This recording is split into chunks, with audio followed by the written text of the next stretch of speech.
Now, the greatest radio shows of all time. Suspense. The Shadow Node. Washington calling David Harding, counter-spy. Classic radio theater. The Great Gildersleeve. Fibber McGee and Molly. Dragnet.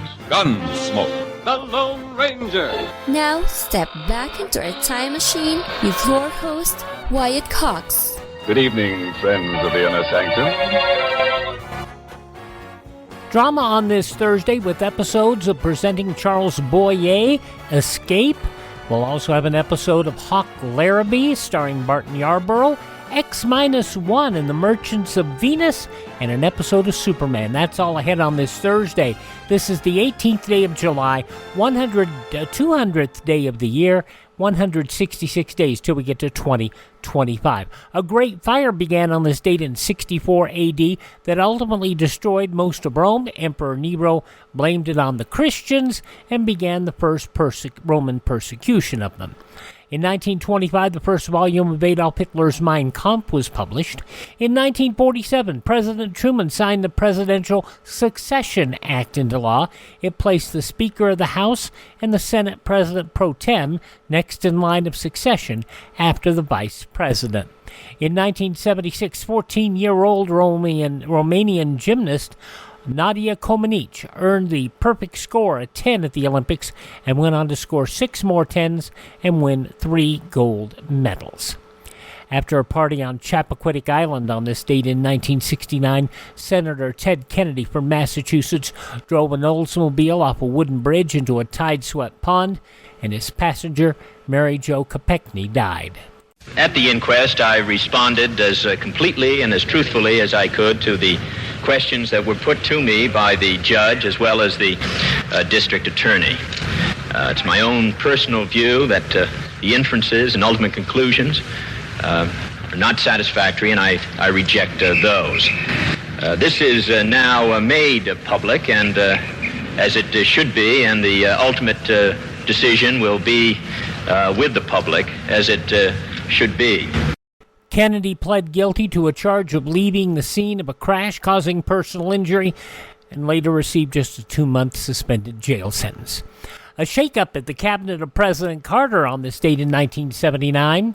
After a long and very careful assessment, I have made some major changes in my cabinet. Secondly, these changes are all constructive, and the transition from one leader to another in each case will be orderly and properly conducted. Third, I do not expect any further resignations from the cabinet other than those that have already been made. There are a few vacancies which I will fill without delay. Fourth, I want to express my thanks to those who have served and who will now be leaving. And fifth, I need the full support of the American people in the future. I am well pleased with all the changes that have been made. Among those whom Time magazine referred to as the Carter's Great Purge were shown the door: Secretary of the Treasury Michael Blumenthal, Attorney General Griffith Bell, Secretary of Commerce Juanita Krebs, and Secretary of Health, Education, and Welfare Joseph Califano. In 1989, Rebecca Schaefer shot by a crazed fan, prompting California to pass America's first anti-stalking law. In 2013, the government of Detroit, with up to $20 billion in debt, filed for the largest municipal bankruptcy in U.S. history. Passing away on this date in history, Naval Commander John Paul Jones, novelist Jane Austen, the man who sang about fighting the law, I Fought the Law and the Law Won, Bobby Fuller, Robert F. Kennedy campaign worker, as we mentioned, Mary Jo Kopechne, and personality, the movie made about him, Good Morning Vietnam, Adrian Cronauer, all passing away on this date in history. Birthdays on this date include the wonderful Red Skelton. I was out at the San Francisco World Fair. Oh, I had a lot of fun out there. Only thing, it was cold. In fact, the weather was so cold, well, they were serving hot dogs with mustard-colored sweaters. Sally Rand walked up to one of her girls and she says, "Listen, if you want to stay in this nude ranch, you'll have to take off those blue tights." The girl says, "Those are not blue tights. I'm cold." Boy, is that fairground big. No kidding. I walked around so much, when I got through, my socks looked like spat. Yeah, what happened to that gag? From the radio show Avalon Time, Red Skelton, born on this date in history, as was actor Chill Wills. Jessica Tandy's husband, Hume Cronin. He starred in Cocoon many years ago. The first man to orbit the Earth, John Glenn. Also, singer Screamin' Jay Hawkins and guitarist-singer Lonnie Mack, all born on this date in history. Hi, this is Jeff Foxworthy. It is now time for the birthday announcements. The following people are now officially older than dirt. Mr. Barbra Streisand, James Brolin, 84 today. The Vandellas, Martha Reeves is 83. Entrepreneur, politician Steve Forbes is 77. Entrepreneur Sir Richard Branson is 74 years old today. Country and bluegrass musician Ricky Skaggs turns 70. She was in the Heat of the Night, in Living Color, and That's So Raven. Anne Marie Johnson is 64. From Ragtime and Ordinary People, Elizabeth McGovern, 63. The drummer for the Red Hot Chili Peppers, Jack Irons, is 62. Pro wrestler Al Snow and Head, 61 years old today. Actor Vin Diesel is 57. From Veronica Mars, Heroes in the Good Place, Kristen Bell is 44. Mrs. Nick Jonas, Priyanka Chopra from Quantico is 42. From Gossip Girl, Chase Crawford is 39. And former WWE competitor Mandy Rose is 34. Those just a few of the people who celebrate the 18th day of July as their birthday. And if this happens to be your birthday... Happy birthday to you. Happy birthday to you. Happy birthday, happy birthday. Happy birthday to you.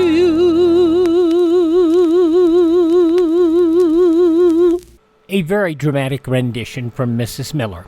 Up next, presenting Charles Boyer, the summer series starring Charles Boyer from 74 years ago, July 18, 1950. That's up next here on Classic Radio Theater with Wyatt Cox.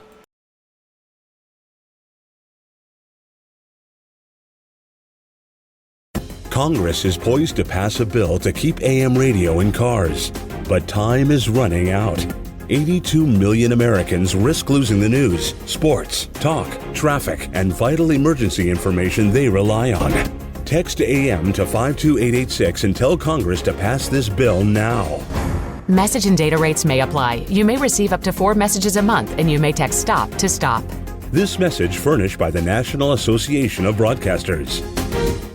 And on Classic Radio Theater with Wyatt Cox, we go back 74 years, July 18th, 1950, presenting Charles Boyer and the story of Mishel and the Mink Coat. Presenting Charles Boyer.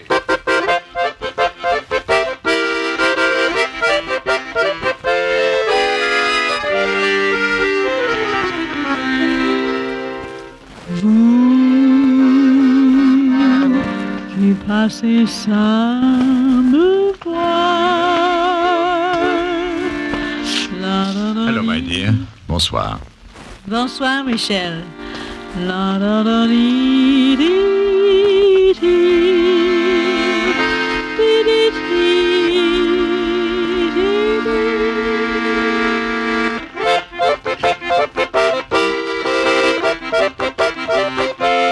The National Broadcasting Company takes pleasure in presenting a new series starring Charles Boyer as Mishel. And who is Mishel? The Baron de Montrichard de Frontenac? Paul de Lespinasse? Francois Cloisonnet? Well, he could be any of these, and has been all. For he belongs to that royal line of adventurers whose titles are stitched on the fabric of their own imaginations, but who'd willingly give up any title for a moment of romance or a spot of cash. Look at him now, walking into Emil's bistro. He has important things on his mind, namely Bart Conway, the gentleman who buys his stories. Oh, Emile. Emile, come here. Michel, it's about time you showed up. There's the little matter of 75. Oh, yes, of course. I've been out of the city, Emil. This is Mr. Conway, the famous American writer. I've told him about your place. This is the Emil I was telling you about, Mr. Conway. Emil? Oh, yes, Emil. How do you do, Emil? Yes, now about... A brandy for my friend, and a brandy for me, if you please. There is the matter of 75... Mishel is my guest, Emil. Here, 2 brandies. Thank you, at once. Mr. Conway, how lucky for you that we've met again. I congratulate you. Nice of you, Mishel. Why? Because of a mink. A what? A mink is a mammal, and so is a lady. And I suppose that whenever the twain shall meet, there's a story. Exactly. That is, when something else has been added. $200, for instance. Oh, you know, when a mink is involved, it should be much higher. However, it started at the Theatre des Champs-Élysées. $200. Through a friend of mine connected with the management, I was given a complimentary ticket to the new Giraudoux play. Oh? All I had to do was circulate through the lobby and express my enthusiasm. It was near curtain time. I had stopped by the hat check stand to light up a cigarette when suddenly a lady approached me. Oh, a vision of beauty and delight. For the first time, the evening held a promise. Please, monsieur, would you check this for me? Why, mademoiselle, I shall be delighted to do anything for you. Curtain! There is time, mademoiselle. I'll be just a moment. I'll see you after the show. Don't forget that. Here is your stub, mademoiselle. But, well, where is she? There you have it, Mr. Conway. That is, I had it. A stab for a magnificent mink coat, and an eye out for the beautiful lady that came with it. Well, during each intermission, I tried to find her in the crowd, but to no avail. When the final curtain fell, I retrieved the mink with my ticket and stood slightly baffled and quite solitary in the lobby, when another stranger approached me. You're wasting your time, mister. Huh? I beg your pardon? She ain't coming back. She isn't. No, I know how you feel, but I hate being stood up to. Well, how do you know she isn't coming back? Well, I got a hunch about dames, you know. She looked scared. Oh. No offense to you, mister, you know, but the way she threw that squirrel at you and run off, well, right away I knew something was wrong. That's why I come back. Come back? From where? From where I took her. Oh, so you know the lady? Well, no, I just took her in my cab. Oh, I see. And don't ask me how I come to be driving a cab in Paris. I hadn't intended to. You see, after the war, I wanted to see Paris, so I got me a jalopy, and I am still seeing it. Hey, you have no idea how much there's doing around this town. Now, look. Can I take you somewhere? Now, wait. You started to tell me about the lady. I did? Tell you what? Well, you said you took her someplace. Well, I brought her and I took her. Hey, it's none of my business, but did you have a fight or something? Well, you know, it's rather hard to fight with somebody you don't know. You don't know Anita? Never saw her before. Or since. Well, now, how do you like that? Say, my name is Joe Mudd, and no joke. I am Mishel. Well, I'm glad to meet you, Mishel. And what are you going to do with that squirrel? This squirrel is mink. Oh, well, that costs dough, don't it? Mink does not grow on squirrels. Well, I wouldn't know. You see, I don't know any minks. And you don't know the dame. No, but I have her coat. Yeah, that's right. Say, let me drive you home in my hack, eh? And then we can drop off someplace for a nightcap, you know, kind of talk this thing over. Talk what over? Well, about this mink. Now, personally, I like raccoon. What's with mink that makes it so classy?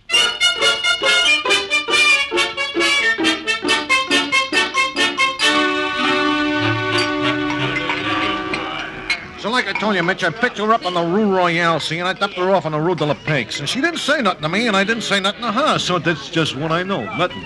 That's why I went back to the theater to find out something. Well, then I'd have to search all Paris to find her. Well, what do you want to find her for? You got the coat? Or maybe it's us that got it, huh? I have a fatal weakness, Joseph. Yeah? Yeah. I prefer a live lady to a dead mink. Did you ever hear the one about a bird in the hand? Since when is a mink a bird, Joe? A mink is a mammal. And so is a lady. And so is a lady. You are absolutely right. Only she is live, eh? Well, I don't need the Eiffel Tower to fall on me, kid. Say, I'll have another beer if you don't mind. Not at all. I'll have another Calvados. Yeah, okay. Hey, waiter. Will you draw 1 Bubbles and 1 Applejack? Right. Now, where was we on this deal, Mickey? Let's see. I have a mink coat minus a lady. Now, I've known ladies to go to great lengths to get a mink coat, but I've never, in all my extensive experience, known one to throw a mink away. Especially such a splendid specimen as this one. Well, all right. Why did she? That is the proper question, Joe. But I would put it this way. Why didn't she come back? Well, I'll tell you, she was scared. You see, I saw her face, and she scooted away as fast as she could when I left her off at the corner. Your drinks, gentlemen. 25 francs, please. I said that would be 25 francs. Excuse me, the bill is 25 francs.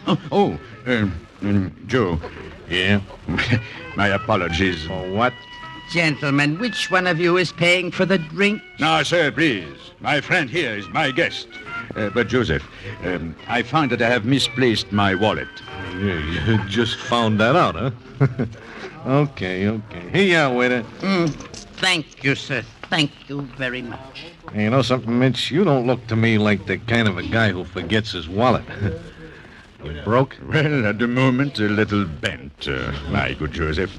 But I don't know why. I feel prosperity bristling in this fur. Wherever there is mink, there is money. Besides, she was beautiful. I must find this girl. Tell me, have you 100 francs to spare? Well, hey, I almost lost that much in fares just sitting here. Not that I don't like the company, mind you. Oh, well, thank you, Joseph. Don't mention it. If you don't mind, I would like to mention the matter of the 100 francs. Yeah, you want me to loan you some dough, huh? No, let's call it an investment. In what, for instance? You know, a discreet advertisement placed in tomorrow morning's papers might bring some surprising results. Oh, yeah. You mean you're going to sell the coat? The decision will rest with a response to my advertisement. If the owner applies and gratefully provides a reward, well, that is one possibility. I have thus discharged my duty as a citizen. However, having done so, should a prospective purchaser be interested, that, my dear Joseph, would be even more profitable. Well, I'll go for that second one.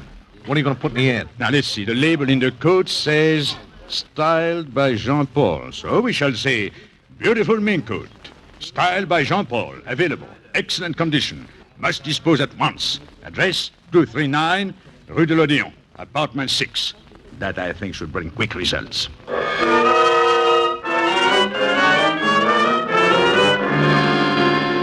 Captain. Yes, Victor? We answered the advertisement as you directed and found the fur coat. Here it is. Good. Very good, Victor. And we have caught an even bigger prize. I believe we have the ringleader of the organization himself. Excellent. You shall have a promotion. Send him in. Henry, send him in. Oh, good morning, Captain. Mishel. Well. You may go, Victor. Yes, Captain. Sit down, Mishel. Oh, thank you, sir. This is too good to be true. No, I hate to disappoint you, Captain. But whatever you are thinking, it is false. You have always been, shall we say, so discreet, Mishel. Very kind of you. I hope I always shall be. But even the best of us can miscalculate, isn't that right? Are you speaking about yourself, Captain? I can understand why you would be engaged in such a profitable operation as selling stolen furs. Oh. But advertising it in the papers, Mishel, that is not like you. In that case, you will believe me when I tell you what happened. I shall tell you. 18 months ago, an entire warehouse full of valuable furs was ransacked. Since then, these skins have been turning up in many places, made up into expensive coats and bearing half a dozen different labels. One of them is styled by Jean-Paul. Fine. That explains everything to me. Thank you very much. Goodbye, Captain. Where are you going? Well, to find a lady, of course. What lady? The lady who gave me the coat. With you, Mishel, there is always a woman. Well, she left me holding it in the lobby of a theater and vanished. Someone you knew well? No, on the contrary. I didn't know her at all. Yet she gave you this valuable coat and then disappeared? That's right. Now, do you wonder why I'm so interested in her? You're not half as interested in her as we are. Mishel, do you realize how deeply you're involved in this affair? I'm not involved at all. You've got the coat. And I also have got you. But I want this lady even more. I might even be willing to pay... Reward? How much? That depends on how useful she is to us. You bring me this lady of yours within 48 hours. 48 hours, Captain. If you produce her, then we can discuss the matter of reward. If not, there are 48 months for you, Mishel. 48 months? 4 years of my life in the hands of a beautiful lady that I have never met.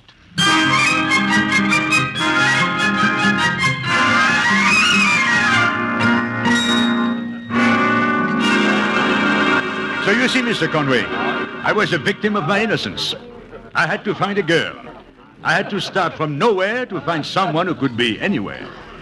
Well, on my way back to my apartment, I could not make up my mind which loss I regretted the most, the mink or the lady.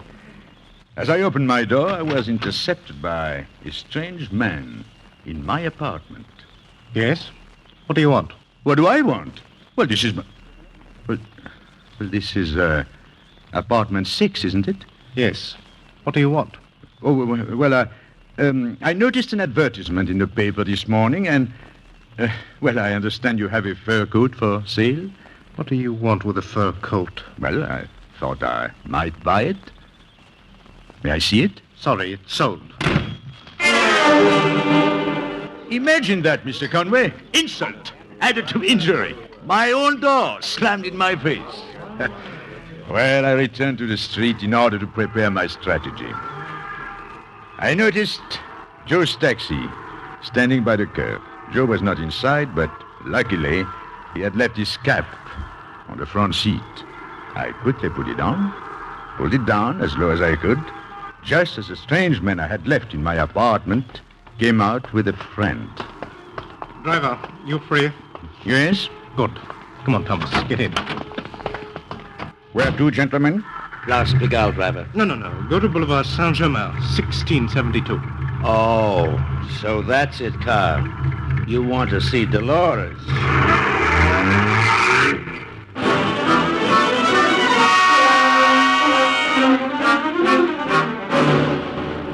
Dolores. Well, at last, a clue to the missing lady, Mr. Conway. So as soon as they got out, I parked across the street and waited and waited. It was dark when Thomas came out with her. The first thing I noticed was that she was wearing another magnificent mink coat. Before I had a chance to swing my cab around, she stepped into a taxi waiting in front of her door, so all I could do was follow her to her destination. Then I drove swiftly back to my own apartment.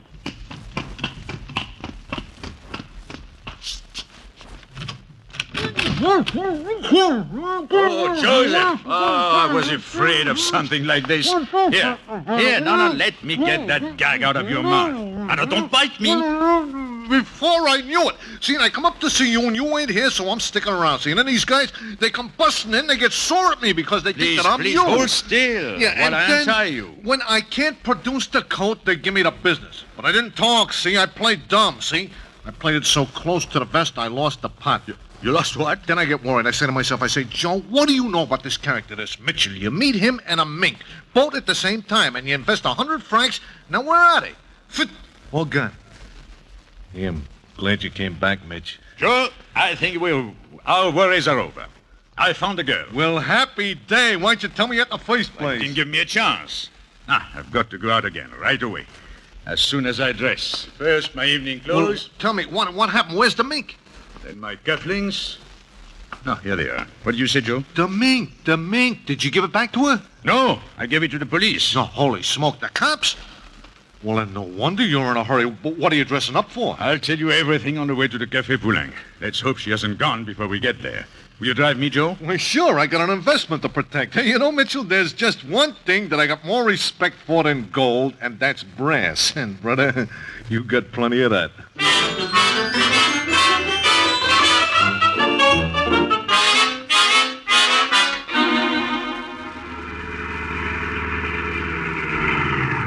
Hey, Mitchell, Café Poulenc. How'd you like the ride? I'll let you know when I get my breath back. Say, now that you found this girl, you're going to turn her over to the police right away? It is the only way I can keep out of jail myself.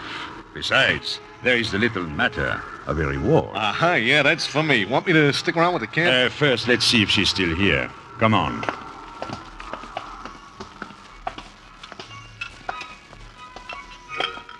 Hey, this is a pretty classy joint, Mitch. This dame must be playing for high stakes. Well, of course. Why do you think the police want her so badly? She may be one of the most important links in... There. There she is, Joe. Where? Over at that table in the corner, with her back to us. See? Where the coat is draped over the chair. Yeah, hey, she looks good from the back. Yes, and that's the Mink I saw coming out of the apartment. With her inside of it, I hope. Well, good luck, kid. I'll be seeing you. All right. Hey, wait. Joe. What? Come back here. All right. Look at her. Why, what's the matter with her? Oh, nothing's the matter with her. Except she's not the lady I'm looking for. She should never have turned around. The wrong girl. Oh, brother, yeah. Well, goodbye, 100 francs, and goodbye, Mitchell. And what do you have, a cake with a file in it or a carton of cigarettes? No.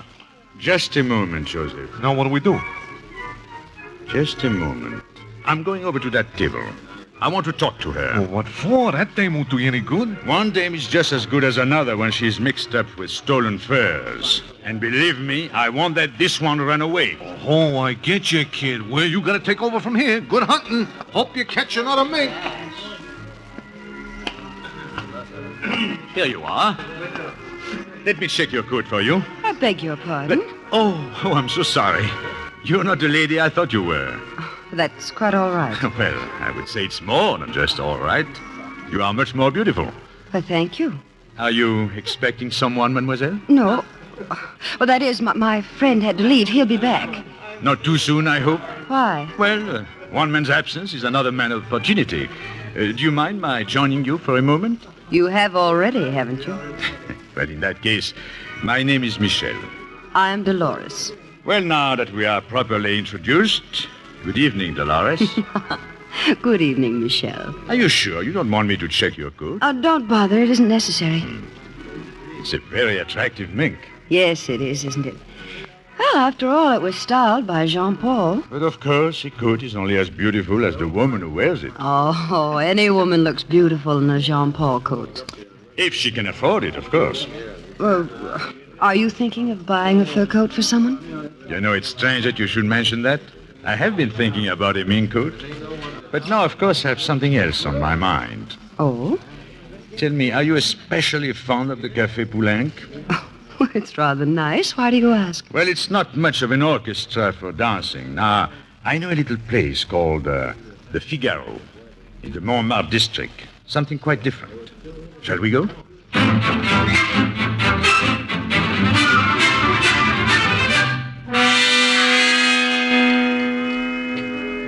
So glad you came to the Figaro with me, Dolores. I'm very glad, too. Dancing solves a great many problems, doesn't it? Well, it does bring people together. Yes. It makes friends out of strangers so quickly. Let's sit down for a minute. No, now I understand your enthusiasm for this place, Michel. It is much gayer here. Oh, I'm glad you like it. Oh, I'm sorry. We forgot to check your coat again. It's just as well. It's rather chilly. Oh? Oh, I hadn't noticed it. Were you really looking for someone else at the Café Poulenc? At first, yes. But once I saw you, I changed my plans completely. Michel, well, you've been very nice to me, and I've had a wonderful, wonderful evening. I want to be completely honest with you now. I'm not what you think I am. Oh? And what do you think I thought you were? Well, a girl with a mink coat and an expensive cafe. Something the matter with that? I don't want to pretend any longer. This coat isn't mine. Oh, you mean you borrowed it? No, it isn't that. You see, well, it's my job.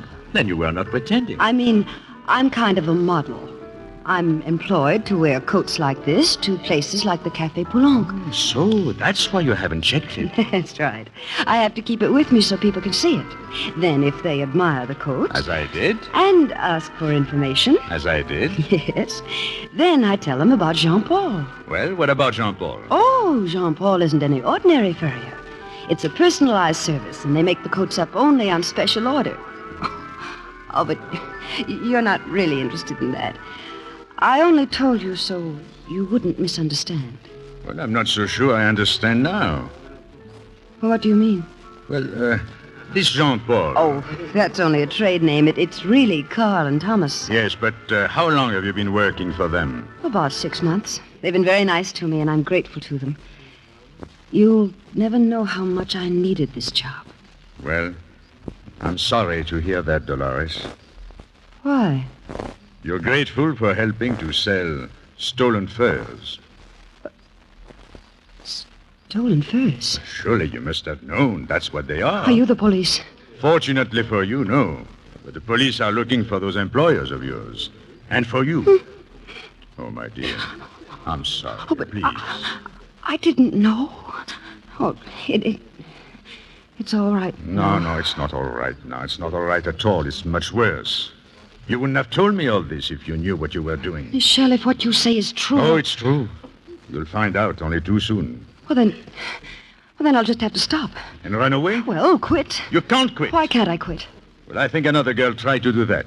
Only last night, she threw a mink coat at me and ran away. And then this morning, I read a little item in the paper about a young woman found in the river Seine. No. I have no way of knowing that it was the same girl, but it could have been. She, too, worked for this Jean-Paul. She must have known too much. And you, Dolores, know too much, too. But You I know told Jean-Paul really is. Well, then I'll have to tell the police. And if they believe you, what then? If the police don't catch up with this Carl and Thomas, you're really in danger for your life. But if you don't tell the police now and try to explain to them later, it will be hard to convince them that you were innocent. And even if you got a small jail sentence, I imagine it would be very difficult for you to get another job.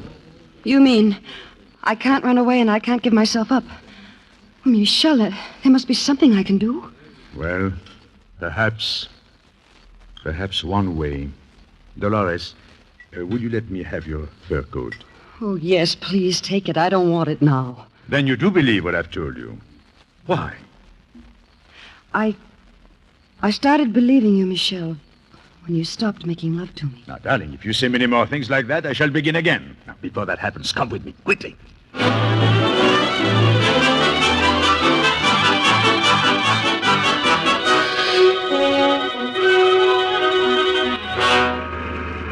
Where to, Mitchell? Your apartment, please, Joe. Oh, hey, look, my joint's a mess. The bed ain't even made. And Joseph, I'll need an advance of another 100 francs. I want to take out an advertisement. You want to go to the pokey again? That's exactly what I don't want to do. Now, Joe, this time, I will have to use your address. Dolores' employers will undoubtedly be visiting her apartment, so she'll go to a hotel for tonight. And you, Joe, can stay at my place. I can hear the wheels working in your head all the way up here. No, that's your rear axle, Joseph. Needs oiling.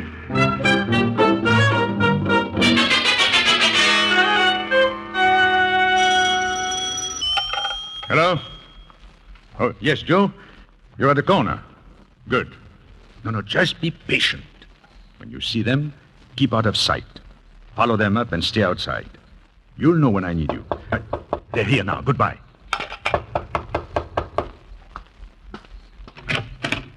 Well, good morning.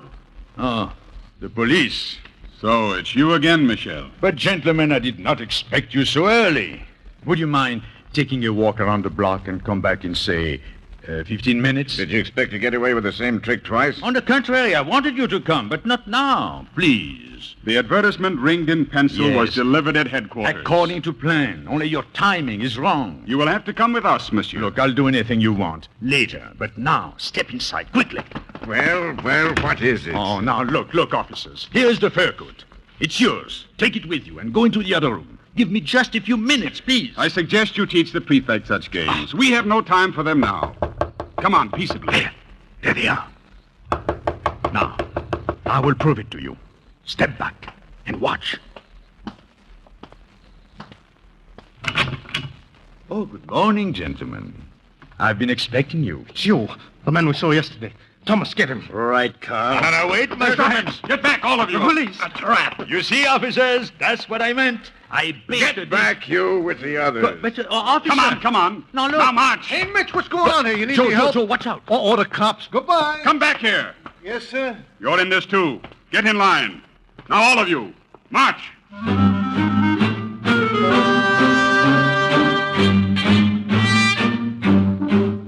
So you see, Captain, after I had identified the criminals, I'll say with much expense and effort on my part, I decided to use the same device which brought me to your headquarters in the first place. The advertisement proved to be perfect bait for them and for you. Now, since I've wrapped up this case for you so neatly, I think we can discuss the reward. Well, something the matter, Captain? There is the matter of the lady, Mishel. The lady? What lady? We want everybody implicated in this affair. Our bargain was the lady in exchange for your liberty, not to mention the reward. Well, I'm sorry, Captain. There is no lady. Hey, but Mitch, what about... There is no lady. So that's it. Always the lady vanishing. Ah, you took me too seriously, Captain. I needed a chance to prove my innocence, so I invented a lady. In that case, Mishel, let's say I just invented the reward. Then we're both taken in. Were we, Mishel? I'll tell you what I'll do.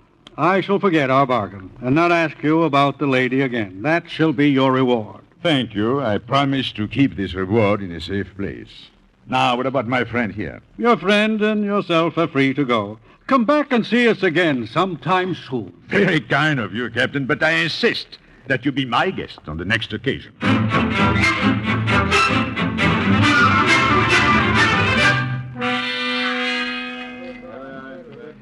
It's a good story, Mishel, but what about the final chapter? What about Dolores? Oh, a fine, courageous, honest girl.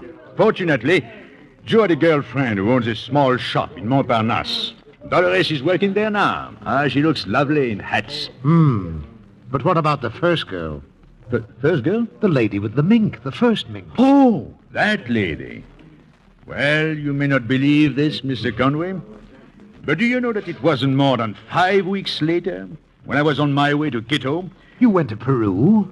You've never told me that, Mishel. I haven't, my friend. My experience with the Incas, a treasure beyond all comprehension. Yes, but Mishel, what's that got to do with the young mink? What's that got to do with... But, Mr. Conway, that's another story, and another $200.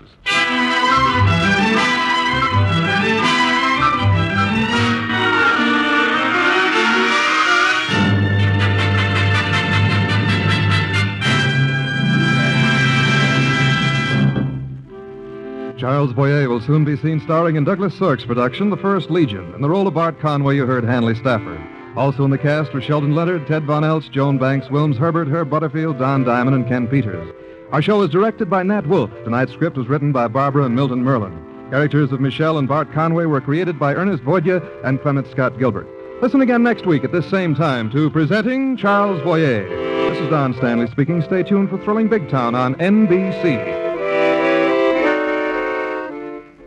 Okay, from 74 years ago, July 18th, 1950, Presenting Charles Boyer. Up next, an early episode of the program Escape, Habit, and that's going to be from 76 years ago in just a moment.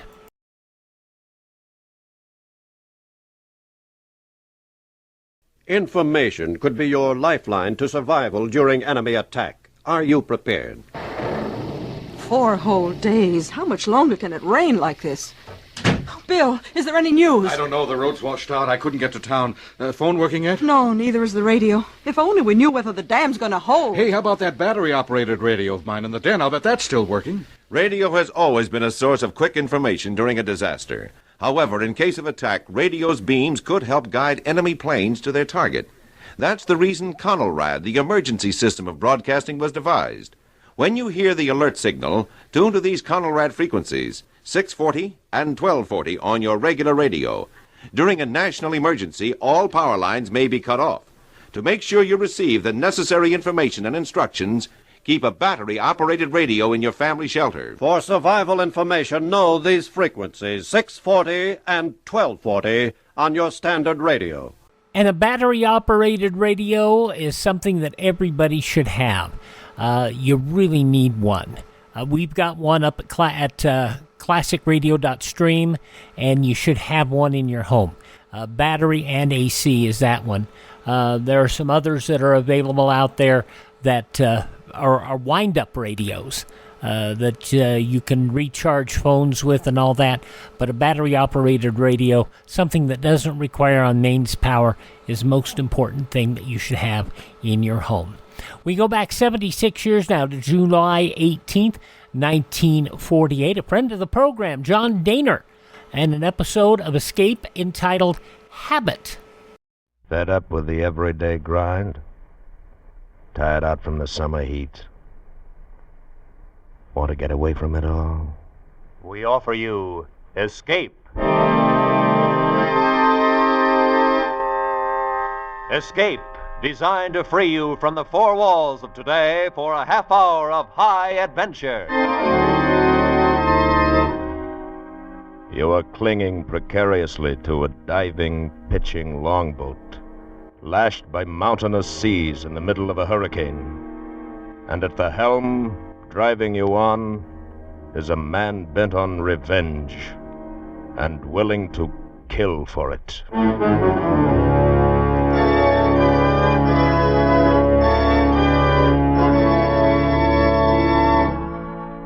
Tonight, we escape to the open sea with an ancient tramp steamer and its fighting captain, as F.R. Buckley told it in his ironic story, Habit.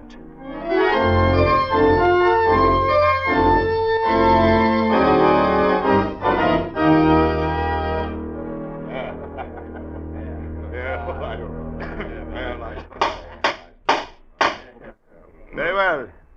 The court has no more questions.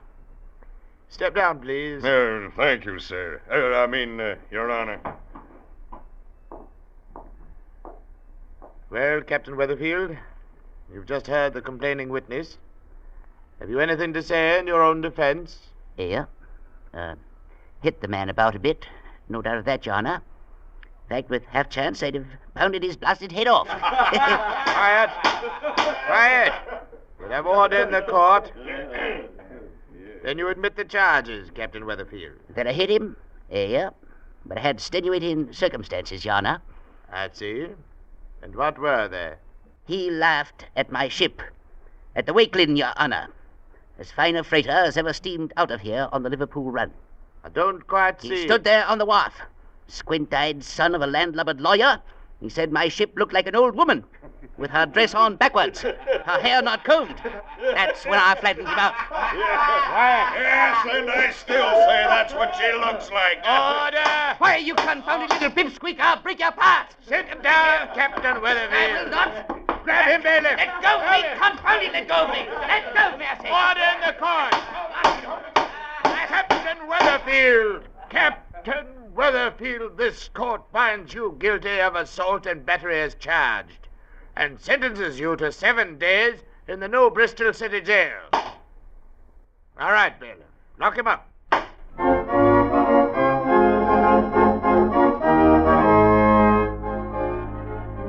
And that's the way it started, with the captain getting 7 days in the New Bristol jail.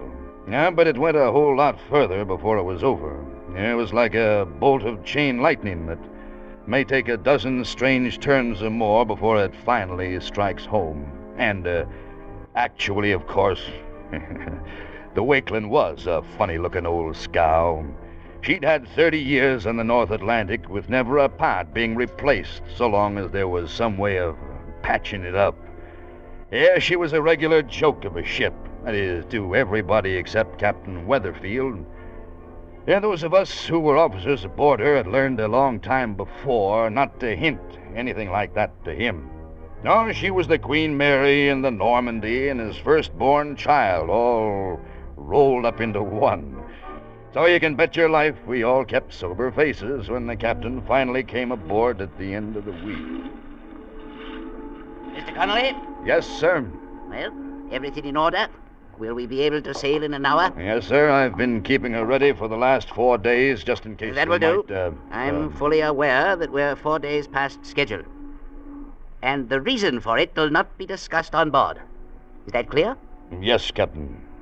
I've been badly treated in this town, Mr. Connolly. Thrown behind bars like some thieving dock rat. I don't feel good about it. And if it takes me the rest of my life, I'm going to even up the score. Do you understand that? I think so. You think so, sir? Yes, sir. All right. Then button up your collar and go get up a head of steam.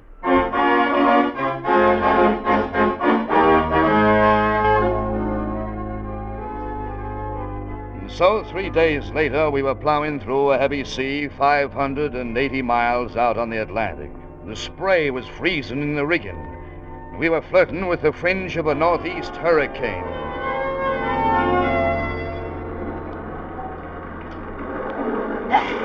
Blast this double-blasted, confounded wind. Mr. Connolly! In here, Captain. Well, how's she looking, Mr. Connolly? Not so bad. We're taking the seas in our quarter, and so far we're making only about 4 inches of water an hour. 4 inches of water an hour, sir? Yes, sir. Good. Then we'll take a chance on it. Take a chance on what, sir? A distress message. Just picked it up in the wireless shack. Oh. Here, take a look. Mm-hmm. The freighter Johannes out of New Bristol. Main shaft broken, auxiliaries out of commission, shipping water fast. Latitude 4630, longitude... let me see. Yeah, they're about 90 miles from us, northern or west. Yeah, that's right, Mr. Connolly. Lay out the course. What? We should sight her sometime round dawn. If we hold to full speed all night. Full speed? Dead into a hurricane? Why, the Wakeland would fall apart in 2 hours. I doubt it. She's a good ship. Lay out the course. Yeah, but the Johannes is right in the main shipping lane. Somebody else is bound to pick her up before morning anyway. Mr. Connolly, we can hope not. What do you mean, hope not? Evidently you didn't notice her registry, Mr. Connolly. She's out of New Bristol. Well, what of it? That, as you may recall, is the town that threw me into jail. Gotten all the papers. Like as not, my daughters up in Maine have probably read about it by now. I'll not have them thinking their father's a man who does nothing but go around punching people in the noggin. All right, but what's it got to do with this? I'm going to be alongside the Johannes before anybody else is, Mr. Connolly. I'm going to rescue every man aboard her. Then I'm going to take them back to New Bristol and get a public apology out of that town. And I'll see that that gets in the papers, too. I've never heard of anything so crazy I don't in all care my what life. you've never heard of, Mr. Connolly. Lay out that course now before I get mad. Decide to punch somebody's blasted head off.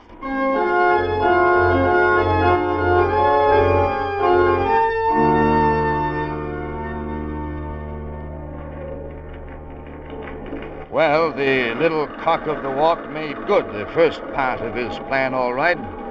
In spite of a broken steam injector that had to be patched up with rigging wire, by shortly after dawn he had us hove to, half a cable length off from the Johannes. She was down by the stern and listing badly, but still afloat. The wind was howling like a banshee, and the flying spume was freezing all over our decks. There was no doubt but what the next part of our job was going to be a lot tougher than the first time. Mr. Connolly, you got a boat crew together? Yes, sir. There'll be 5 seamen and a third mate. I'll take charge myself. Leave the third mate aboard. I'll take charge myself.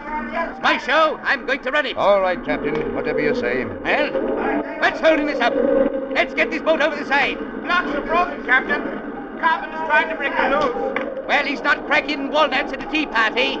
Here, Chips, give me that mallet. Mr. Roberts! Yes, sir. You'll stay on board? Yes, sir. Keep an oil slick running. Waves out there. Pretty high. Pretty high? I've never seen him any higher. Well, I can't help it, Mr. Connolly. I've got to... There, that did it. Boat crew ready. Ready aboard, sir. All right, then. Lower away.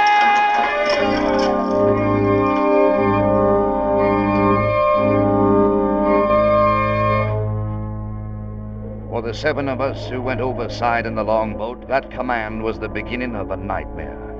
If things had been bad up on the Wakeland's deck, they were 100 times worse down there in the very midst of that smashing, that tumbling maelstrom of water and wind. A continuous driving spray was torn from the wave crests and froze solid on the gunwales and the boat seats and on our faces. One man bailed constantly while the others pulled away on the oars with bleeding hands. And even then, we were never far from foundering. Captain Weatherfield sat in the stern and shouted orders none of us could hear, but we could see his face, and that was enough to keep us at it. with a halo of sheet glass around his sou'wester and his gray beard turned to a frozen mass of jumbled icicles. He looked like Neptune come to life, or maybe even more like the devil himself.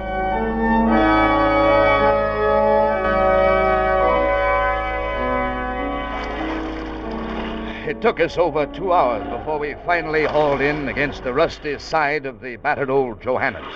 Ahoy, the deck! Aye, sir! Been watching you! Hot to it, matter! You'll have to jump for it. Can't use a ladder. Sea's too heavy. Understand! Already here! Wait till we come up on a swell. We'll hold as steady as we can. Stand by. No, not yet. Good Lord, he fell on the gunwale. Blasted fool told him to wait. He smashed in his chest. Why, it's the captain of the ship. Then he had no business jumping first anyhow. Haul him aboard, Mr. Conley. Get him out of the way. All right. Ready on deck? Aye, aye, sir. All right, there. Steady. Now. Good. I got him. Stow that man aft there. On deck. Wait for the swell. Wait. Now. Get him, Connolly. I'll blast the sea. You on deck. Jump now. Wait. You men help him out there. Here comes another. Catch him. Haul him in, Connolly. Good. Back horse, you. Stand by. Fore and aft lighter. Here comes another one. Hold her steady. Keep one oar against the side there. Anybody else up there, mister? No, sir. 6 of us. Others lost overboard last night. All right, then. Back off the oars. You there, Polano. Get a hold of that oar. He can't do it very well with only one arm, Captain. What do you mean, one arm? He broke his arm a couple of minutes ago when we bumped aside. Then give him a bucket. At least he can bail. All right, let's go.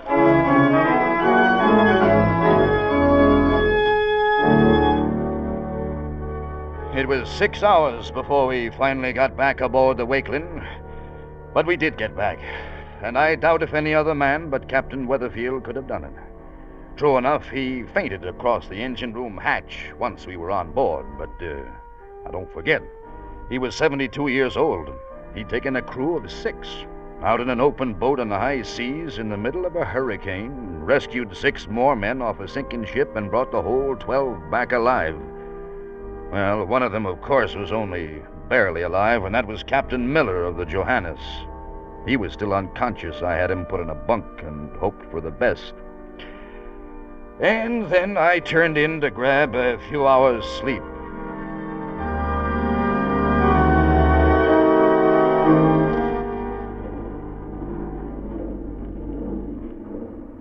I guess it was sometime after midnight when the third mate called me.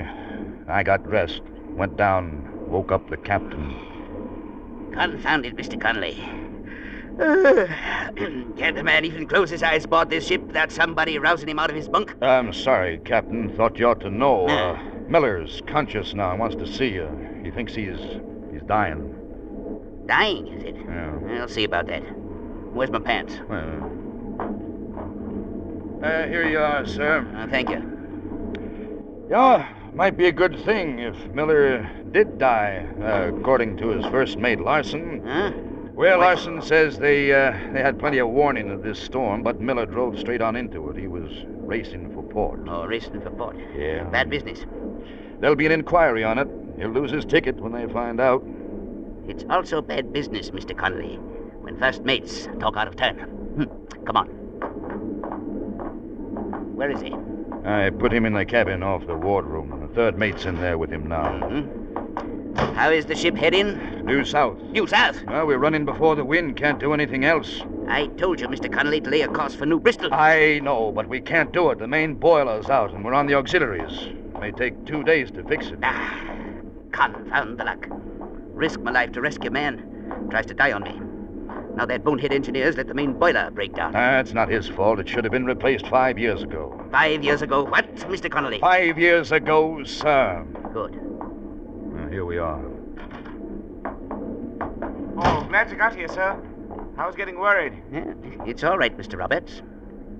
Here, stand back a bit to hold the light up. Yes. There, that's fine. Evening, Captain Miller. Evening, Captain. You're in some pain, I take it? Yeah. Feels like something sharp. Sticking in my chest. Getting worse. Something sharp, eh? No doubt the broken end of a rib poking into your lungs. Yeah. Guess so. There. Feels like there's a rib gone here.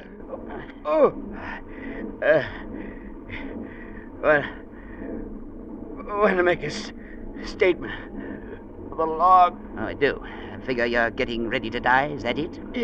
Yeah. Not much chance. Shouldn't I jump first? No, you shouldn't have. Understand you was racing for pot. Drove straight into the storm. Yeah. Had to. It's my wife. Her first baby. Wanted to be with her. What's he saying, sir? His wife's thinking of having a baby, Roberts. Oh. Statement. Responsibility. We'll discuss that later, Captain. That lung gets a hole punched in it. You're done for. He's practically done for now. You know, Mr. Connolly, I saw a doctor open up a man once, take a broken rib out of him. I think I can remember fairly well how he went about it. And there ought to be some chloroform on board. Captain Weathers. You shut up, Mr. Connolly. Captain Miller, it's one chance in a million, but you've got no chance now. How about it? Anything. Doesn't matter. Be an inquiry report. Better to die. Well, we'll worry about that later. All right, then. Go find that chloroform, Mr. Roberts. Yes, sir. And bring me a bar of soap. Yes, sir. And get a couple of them little knives, whatever they call them, out of the medicine locker. Yes, sir, right away. Mr. Connolly, go wake up that first mate of his. Get him in here. We'll need a witness to Captain Miller's consent. All right, sir. And Mr. Connolly. Yes, sir. Find Chips and borrow his chest of tools. Never can tell what you'll find once you start to open a man up.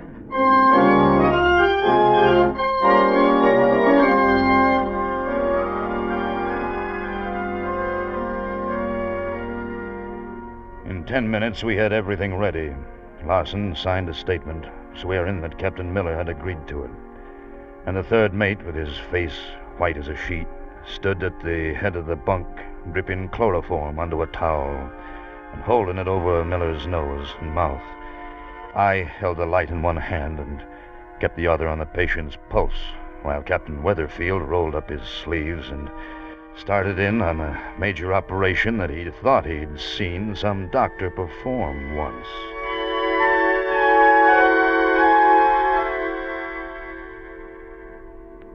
Everything snug and proper. How's he seem to be getting along, Mr. Connolly? I don't know. He's still breathing. I know he's breathing, man. It's his chest I'm operating on. How's his pulse? Pretty weak. No worse than it was. Keep that chloroform dripping, Mr. Roberts. Yes, sir. Well, there's no time like the present. Hold that light steady, Mr. Connolly. Yes, sir. Steady yourself. Now, let me see. I think that doctor did it like this. I've used up half the chloroform, Captain. Keep it dripping, Roberts. Well now. Don't remember anything like that being in there. Let's see now. Pulse is getting pretty weak. Mr. Connolly, don't bother me. Got more important things here to think about. That's it. Here's the end of the rib, all right. Now, if I can just... That's all right, let it go. Don't need the knife anymore. Confound it, Connolly. Give me a little more room to work in. Cabin's small enough as it is. Captain, his pulse has stopped. No, it hasn't, Mr. Connolly. Now, why the devil doesn't that rib come loose when I... It's no use, Captain. He's dead. His heart stopped beating. Mr. Connolly, don't stand there. Try to tell me his heart stopped when I can see it beating right now. Mr. Larson. Yes, sir. Would you look at that tool chest behind you? See if you can find me a pair of pliers.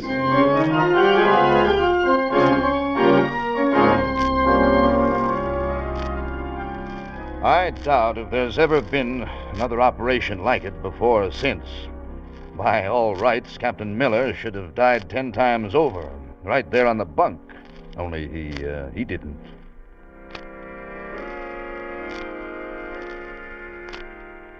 He was unconscious for 48 hours. But on the 5th day, he was sitting up on a deck chair and cussing because somebody had slung his broken rib overboard instead of saving it so he could whittle out a letter opener.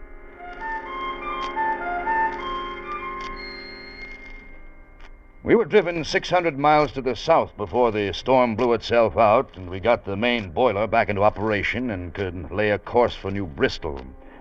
And 3 days away from port, Captain Weatherfield called all of us officers of the Wakeland together in the chart room, along with First Mate Larson of the Johannes. Gentlemen, there may be some questions in your minds in regard to what this meeting is all about. No doubt you're wondering, even if you aren't asking. Am I right? Well, yes, sir. We have been trying to guess. Then I'll tell you, gentlemen. I called this meeting to put a stop to certain idle rumors, which I hear have been floating around. Just what kind of rumors, Captain Weatherfield? Them which says that Captain Miller of late ship Johannes deliberately drove head-on into a storm while racing to make port. There's no rumor about that. It's what he was doing. As his first mate, I should know. And I say he wasn't, Mr. Larson. The way I figure it, got caught by the storm without any warning. He gave orders for full speed to try to beat out of it. A couple of hours later, main shaft broke, left him helpless without steerage way. Could happen to anybody. Maybe. Only it didn't. I was there, Captain Weatherfield. I know what happened. And there's 5 of my crew left to back me up. They'll back up anything you say, Mr. Larson. You know that. And there's nothing to talk about.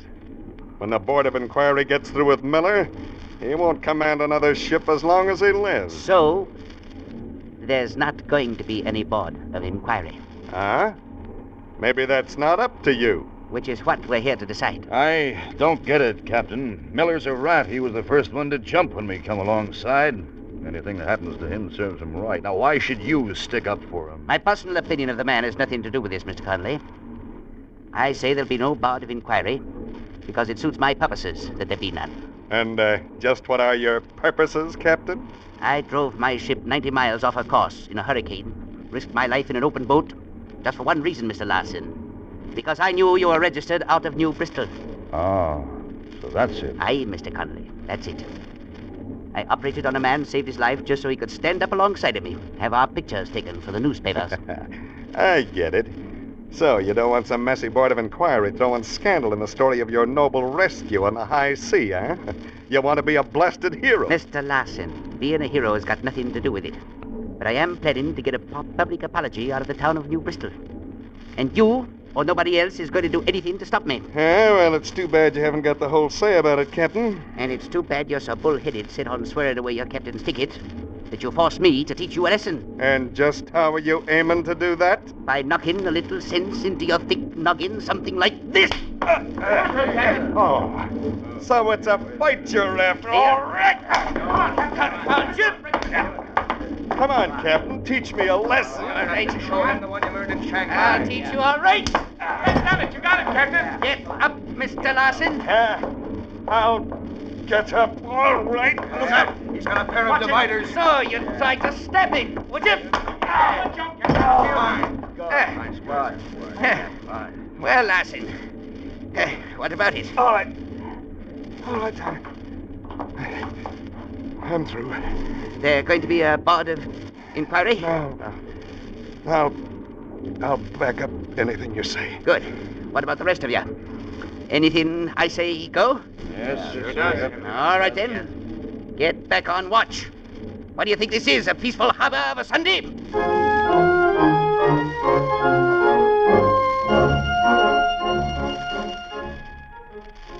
It was a clear, sunshiny day when we steamed into New Bristol Harbor and dropped anchor at the mouth of the river.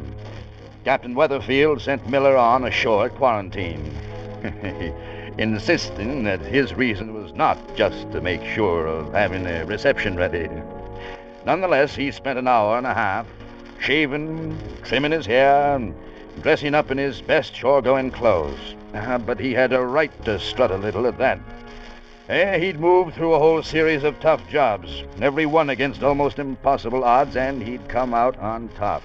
And all because he wanted his daughters up in Maine to know he could do something once in a while besides. punch people in the noggin.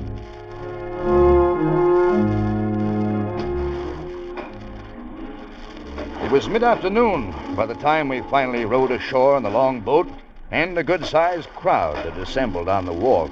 And when we got in close, we could see Captain Miller waiting by the landing, along with a regular reception committee, all dressed up in striped pants and top hats like a bunch of foreign diplomats. And the head man of the whole layout was the same judge who'd given the captain 7 days in jail. Easy now, Mr. Conley.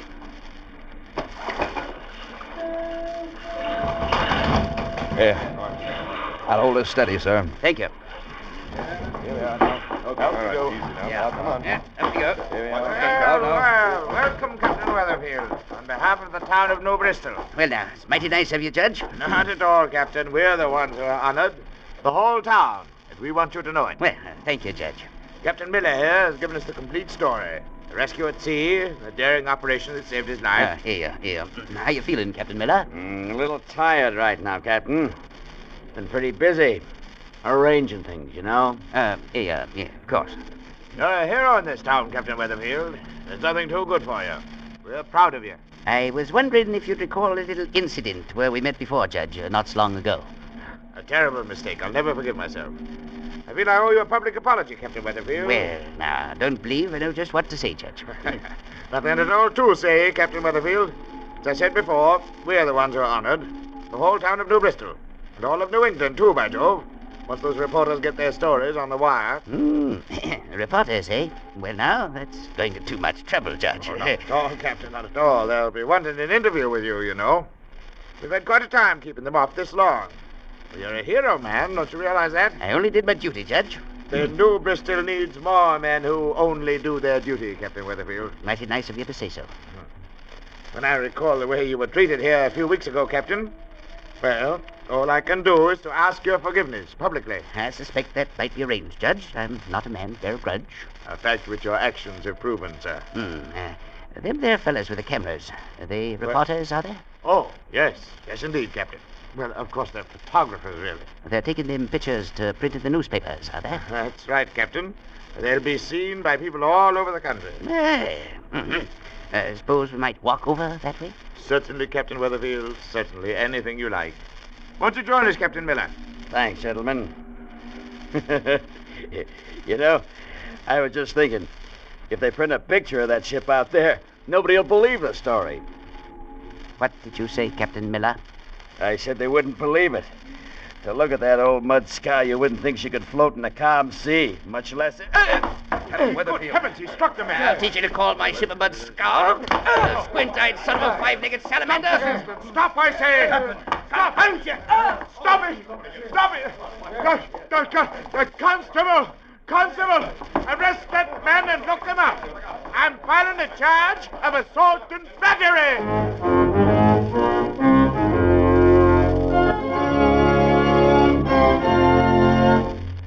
Escape, produced and directed by Norman Macdonald, tonight brought you Habit by F.R. Buckley, adapted for radio by Les Crutchfield, with editorial supervision by John Dunkel. Featured in tonight's cast were John Dehner as Mr. McConley and Louis Van Rooten as Captain Weatherfield, with Wilms Herbert as Captain Miller, Barry Kroger as the judge, and Bill Boucher as First Mate Larson. Special music by Ivan Ditmars. Next week, you are making your painful way over the great India desert, alone and dying of thirst, while behind you, pursuing you, are the fanatical Kafirs, who once bowed to you as king, and now call for your life.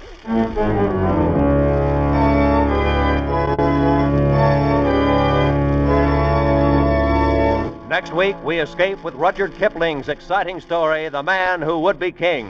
Good night, then, until this same time next week, when once again we offer you Escape. This is CBS, the Columbia Broadcasting System.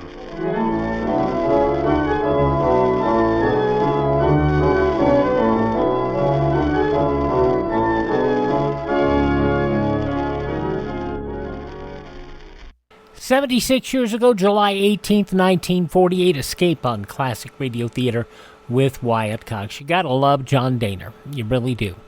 Up next, somebody that we're more familiar with from Dragnet than we are from Western Adventure, Barton Yarborough, starring in an episode of Hawk Larabee.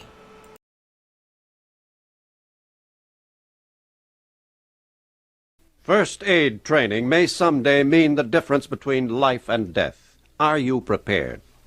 Something smells mighty good. Dinner about ready? Almost.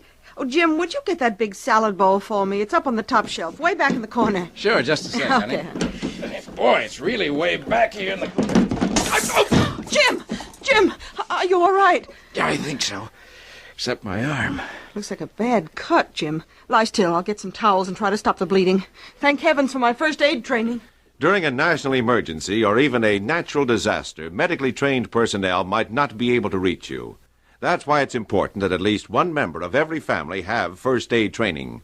Even in your daily living, a knowledge of first aid will prove helpful, and during a national emergency, it will be invaluable. Remember, a strong defense begins with a prepared family and ends with a protected nation. Start your first aid course today for survival tomorrow.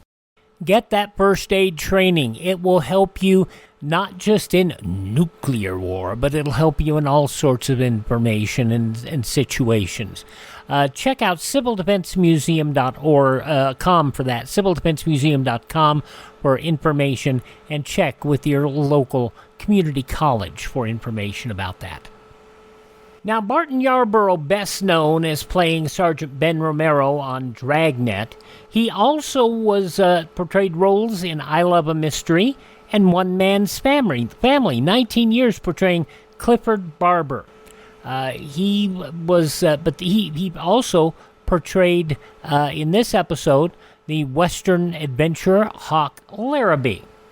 Now, Yarborough died of a heart attack in Burbank at the age of 51. Dragnet was in production at the time. The radio episode The Big Sorrow, which aired 8 days after Yarborough's death, portrayed Joe Friday dealing with the sudden death of Romero and being assigned a new partner. The like-named TV episode, broadcast on September 25, 1952, opened with star Jack Webb reciting a dedication of the episode to Yarborough's memory. He was quite an actor and apparently a good gentleman. We mentioned he was the title role in Hawk Larabee.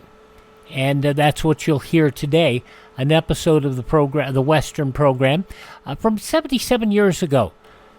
This goes back to July 18th, 1947. Come along, folks, and listen for a spell. Here's Hawk Larabee with a tale to tell. I don't know about you, Hawk, but I'm plumb tuckered. That was a good day's work we just put in. Sure was, Somber. Looks to me like we darn near worked ourselves out of a job. How do you mean? Well, that much buffalo meat will keep a track crew going for a week or more. By that time, they'll be laying track to the end of the line at Empire City. But if we were... Hey, wait a minute, Somber. Oh, take a look over yonder. What you make out of that? Well, I'll be... That's smoke. Yeah. Lots of it over by Dutch Hill. Probably another brush fire. That darn steam engine throws enough sparks to burn up the whole prairie. That ain't no brush fire, Somber. That's too black. There's too much of it. Well, what do you make of it, then? I don't know, but I don't like it. Come on, let's get a look.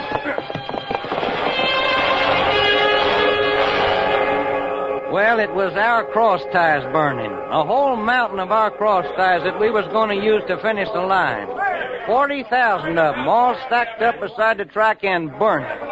Well, we pitched in with some of the logging crew and tried to put it out, but there wasn't much we could do.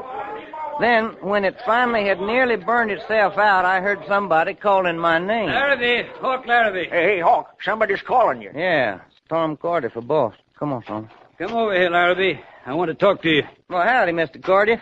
Hawk, this is Joe Tanner, my chief engineer. Howdy, you Hawk. know Mike Flaherty, the crack crew, boys. Oh, sure. Hi, Mike. Hey, Hawk. Hey, it's your Somber Jones. How you doing? Hello, Mr. Carter. Hawk, this fire is a terrible blow to the Mountain Central. Well, I can see that. We're completely stalled unless we can get more cross ties. Well, what do you figure caused the fire? I don't know. I wish I did. Well, I figure it was just the carelessness of some logger. I don't know about that, Tanner. I smelled the smoke. And there was a coal oil smell to it. What do you mean, Larabee? You figure somebody deliberately set him on fire? Oh, I wouldn't say for sure, of course, but I do know coal oil when I smell it. Hey, Hawk's right. I smelled it too. Yeah, and I wouldn't put such a thing past Brett Shannon, Cardiff.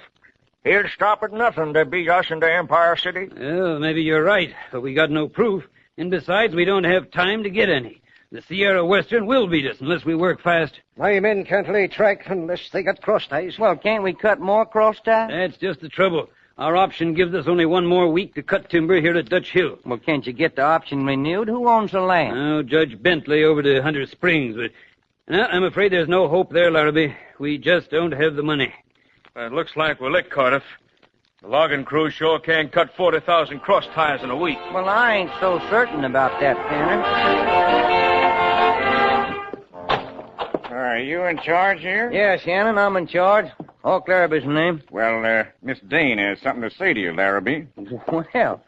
Well, I'd be mighty pleased to hear it. Well, maybe you won't be. I'm here to tell you you're on my property, and I want you to get off right now. You own this land? That's what I said. Well, I thought Judge Bentley down at Hunter Springs... He did own it, but the judge was, unlucky at cards. Oh, I get it.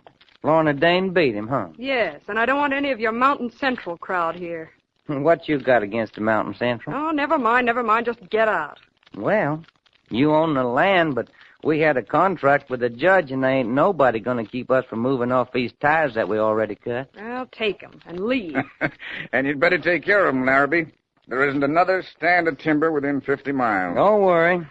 They ain't going to burn up like they done last week. Oh, have a fire here? You know dang well we had a fire here. Somebody dumped coal oil on them cross ties and set 'em on fire. Oh, that's too bad. If there are firebugs around, I'm glad I contracted for all the lumber in Empire City. I might need it. Well, just don't start to congratulating yourself so quick, Shannon. We got all the lumber we need right here, and we're going to take it to Track's End. Well, we had to get off of the timberland, but we had our ties, and we loaded them and started to drive down to Track's End. It was the middle of the afternoon when we come to Hunter Springs, which was a wide place in the trail with maybe a dozen buildings. Somber and the boys pulled the teams up at the town pump to do a little watering, and I got out and walked up the street to stretch my legs. Well, I was standing by myself in the shade in the alley and cooling off when a stranger come up to me. Howdy. Well, howdy. Got the makings? I'm plumb out of tobacco. Well, yeah, sure. Well, doggone me, I ain't got papers either. Maybe I ought to smoke it for you. Oh. There you are. Thank you. But I'll need both of my hands to roll me a smoke. You mind holding this bandana for me? What you got in it, poker chips? Yep. Me and some of the boys had a little game. I brought the chips and cards. Did you win? About $40. Hold it, boys. Just stand right where you are. The marshal. Oh, hi, Marshal. How's your copperosity? What you boys doing here in the alley? Standing here, Marshal, that's all. Pete, you sure about that? Who's your friend? Well, never saw him before. What you got in the bandana, stranger? Oh, it ain't mine. Belongs to Pete here. Now, don't go trying to put anything on Pete. Let me see it. Poker chips, silver dollars, gambling, huh? Reckon you'll have to come along with me, stranger. Oh, now, wait a minute. You done made a mistake. Pete, you come back here. Well, go after him, doggone it. Too hot to run in. Anyhow, I got you. You got me for what? You'll find out. Lucky thing Judge Bentley's in town. Oh, the Judge Bentley that owns the Dutch Hill? He did own it. Got in a poker game. Oh, yeah, I remember. Lorna Dane.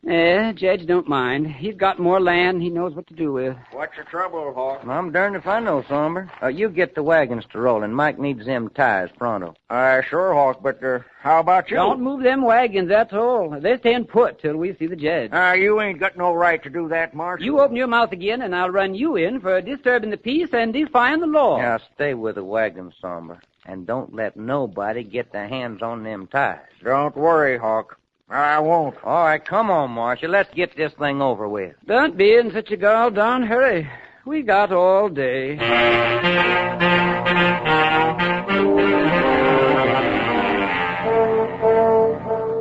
Hunter Springs courtroom was in Judge Bentley's real estate office over at the feed store, and it was just wide enough for a tall man to stretch out on the floor without humping his back. Hawk Larabee, you're charged with gambling on a city street. You got $40, poker chips, and cards for evidence. Guilty or not guilty? Since when is gambling a crime? Jones Bar is a place for card playing. Jones pays city taxes, and we ain't allowing nobody to come to Hunter Springs and cut into his business. But, Your Honor, I was just standing there when this feller Pete come up and asked me to hold the bandana. How about that, Marshal? This fellow was trying to get Pete in the game. I watched him. You're a liar. You watch how you talk, Larabee. I ain't taking that from no man. Why, you... Quit that, both of you.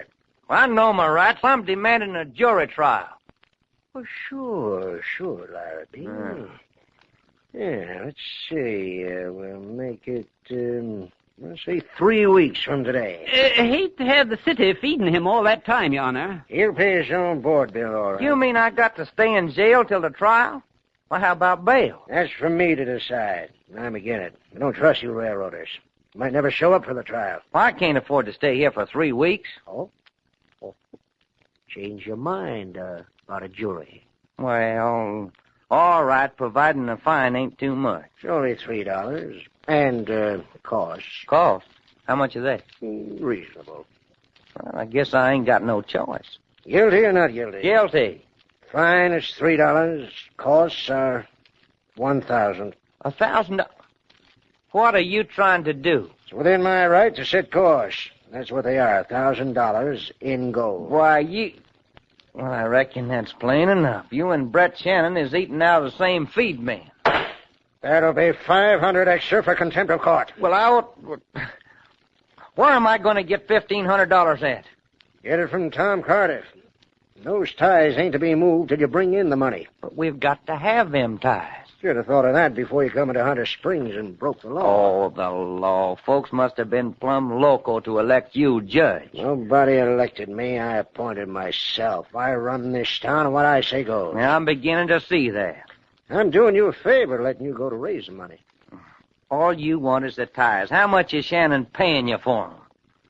You want another $500 tacked onto that fine? I'm sorry, Judge. I'm going peaceable. See that you do. And if that money ain't here by sunup, the ties are confiscated. Court's adjourned.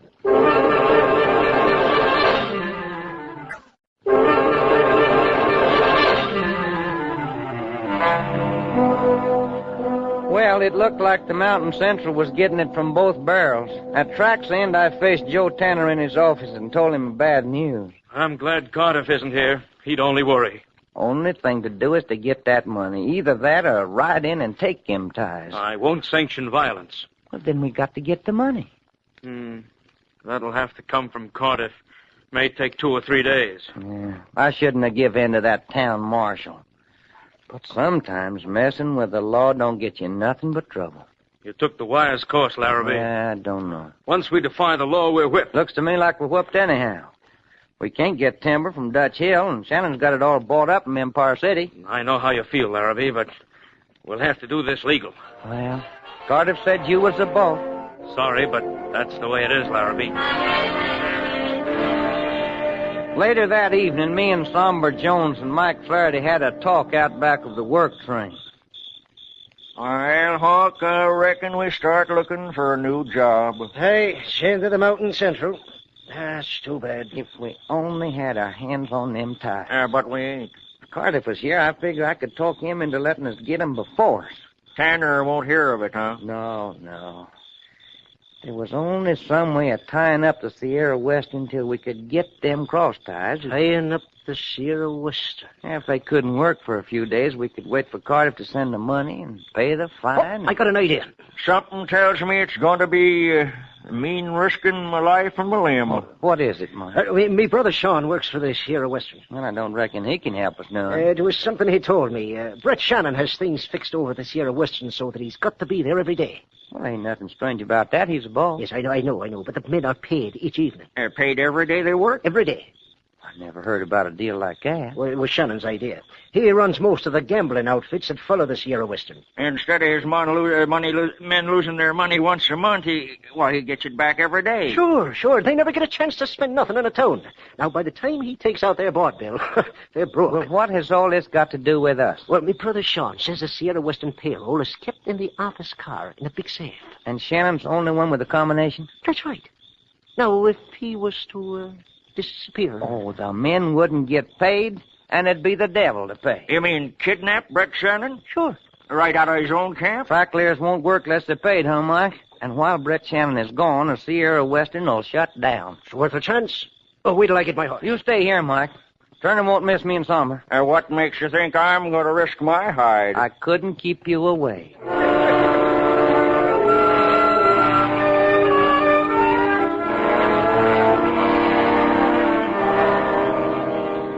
I found Lorna Dane's yellow camp wagon pulled up by some trees, looking as big as a freight car.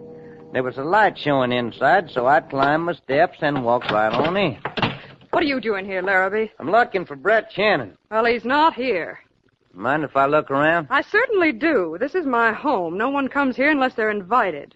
Does that include Shannon? That includes everybody. That talk around camp is that you're Shannon's gal. That's my business. And Shannon is my business. Get out of here, Hawk Larabee, or I'll scream for help. Well, it's funny, but you don't look like the screaming kind, Lorna. Well, maybe I am. Well, then why don't you start to yelling? Well, because you got a nice-looking face, Hawk Larabee. Well, what have I now? And I've seen what happens to a man when 20 or 30 track layers take their boots to him. Hobnail boots are kind of wearing on the complexion.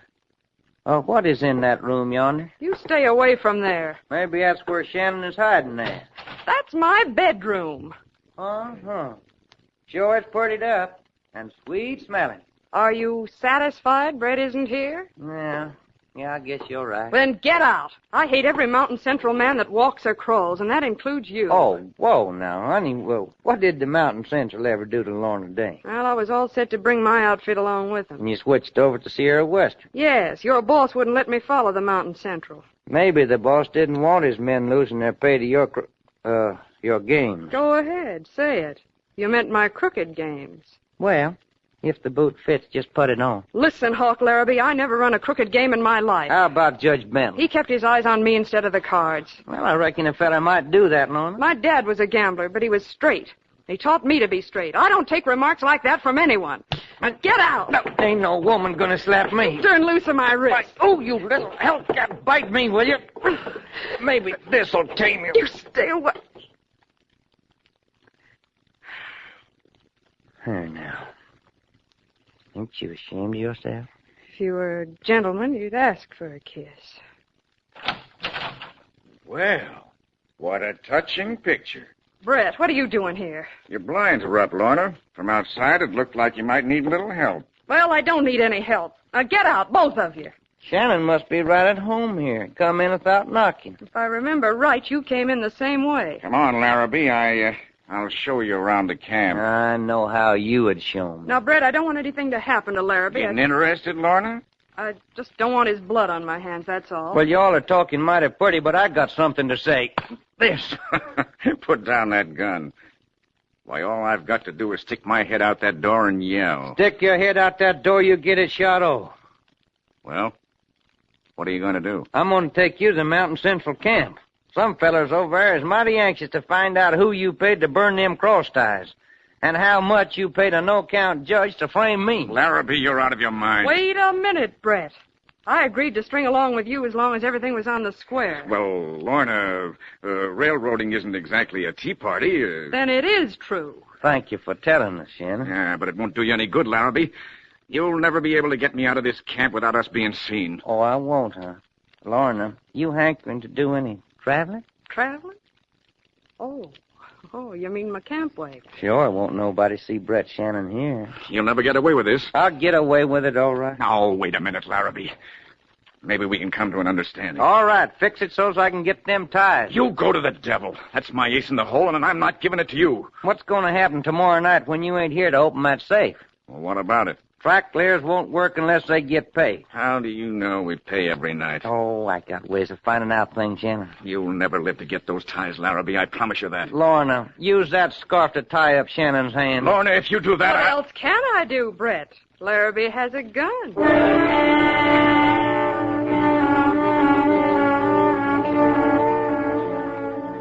We got the wagon hitched up all right. And Somber had our 2 horses, and he'd been keeping them back in the shadows. It was lucky there wasn't no moon. Well, I was driving the wagon with Lorna sitting on the seat beside me. And we was about halfway to Hunter Springs when 3 riders come up. Lorna, that you? Yes, Pete? Anything wrong? No, what do you mean? Well, we thought it mighty peculiar, you pulling out in your wagon in the dead of night. Peculiar? Why? If I want to pull out, what business is it of yours? Well, sure, it's okay with us. Only, we was wondering, have you seen Brett Shannon? What makes you think I'd seen him? I don't know. I just thought maybe he was with you. Well, I haven't seen him. Oh? Mind if I take a look in your wagon? You will not. Wait until I tell Brett you tried to search my wagon. Well, no, I didn't mean anything. Then get out of the way and let me by. How long since you seen Brett? Oh, about an hour ago. He was riding toward Empire City. First time Shannon ever rode off without paying the men. Well, maybe he had important business. Yeah? Who's that on the seat with you? Can't see, it's plumb dark. It's Baldy Haynes. Baldy, huh? The woman's lying. I tell you, I overheard some of my men say Hawk Larabee was going to try and kidnap Shannon. Well, what do you know? Joe Dehner. What is it, Hawk? You sneak down. Run for them trees yonder. But, Hawk... Do like I say right now. All right, all right. Hey, who's that running? Never mind that, boys. Get them hands up. Quick!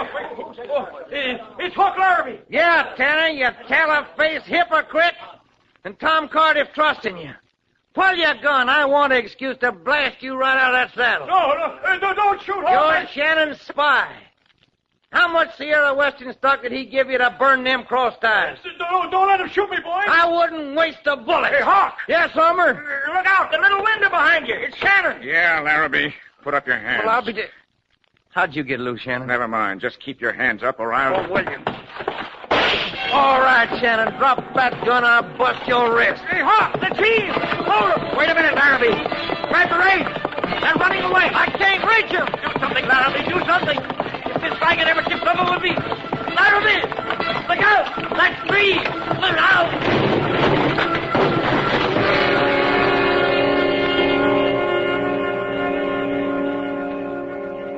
Well, at the last minute I jumped, just before the wagon hit that tree. And when we pulled Brett Shannon out of the wreck, he was dead. Pete and the fella with him hightailed it when they seen Somber Jones turn up. And Joe Tanner lit out for the high country, and he ain't never been seen since.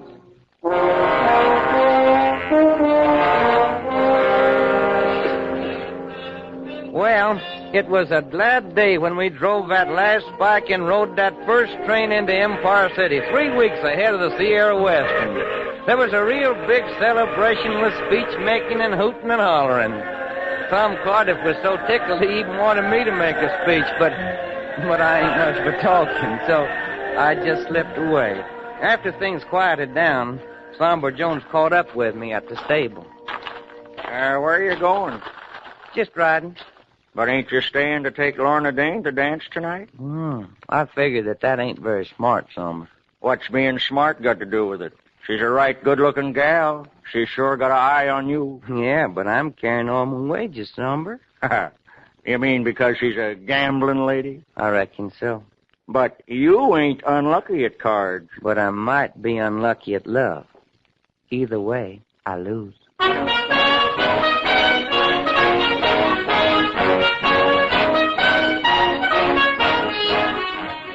77 years ago, July 18th, 1947, Hawk Larabee, here on Classic Radio Theater with Wyatt Cox.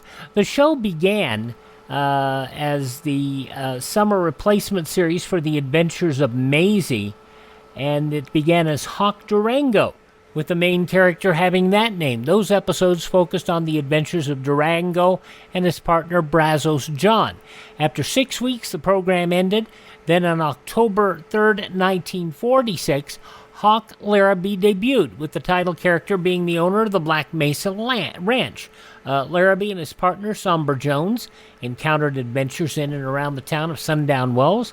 Larabee often found himself accused of crimes that he hadn't committed and had to solve the crimes to save himself from misfortune. Elliot Lewis had played the original Hawk Durango, Barton Yarborough as Brazos John. Now, in the Hawk Larabee program, Yarborough played the title role, while Barney Phillips portrayed Somber Jones. Music, of course, by Wilbur Hatch. Episodes incorporated singing by the Texas Rangers Quartet. Hawk Larabee from 77 years ago, July 18th, 1947, a program which radio historian John Dunning, in his On the Air, The Encyclopedia of Old-Time Radio, called it radio's first half-hearted attempt at an adult Western drama, a concept that wouldn't be fully realized until 5 years later, when Gunsmoke arrived. Tomorrow, we'll have episodes of Suspense, Backseat Driver, a redoing of the program that was originally done by Jim and Marion Jordan. In this episode, Parley Bear and Helen Klebe star from 69 years ago, July 19th, 1955. And then we'll also have an episode of Dragnet starring Jack Webb from that same date. Then an episode of a summer series, Confession. A wife is having trouble settling down despite having 2 kids. And The Nation's Nightmare, the narcotic evil, a look at the evils of marijuana and other dope from 1951. And we'll wrap it all up with another episode of Claudia. That'll be coming up on Friday's edition. But let's go on this Thursday with an episode of X-1 and The Merchant of Venus.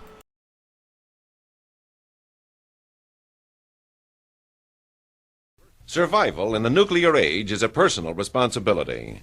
Are you prepared? Mommy! Mommy! Mommy, I fell down and cut my arm. Look. Now, Johnny, you sit right here. I'll get the first aid kit and fix your arm. Lucky for us, I listened to some good advice and packed all the first aid items in one box. It comes in handy for emergencies like this. Right you are, Mother. In the day-to-day emergencies or great national disasters, preparedness pays off. Take the first step today. Assemble all the necessary medicines, bandages, a few extra towels, baking soda, safety pins, and razor blades. Wrap them in a moisture-proof covering and place in an easily carried box. It's a good idea to store your first aid kit in the home shelter, so no matter what happens, from Johnny's cut to a nuclear attack, you and your family will be ready. Remember, a strong defense begins with a prepared family and ends with a protected nation. Be prepared. Assemble your emergency first aid kit today. And we continue on Classic Radio Theater with an episode of X-1. I know some of you are not fans of science fiction, but I think X-1 is a classic because they deal with not just science fiction issues, but human issues. This one, The Merchants of Venice, is from 67 years ago, July 18th, 1957, and has to do with a problem of colonization.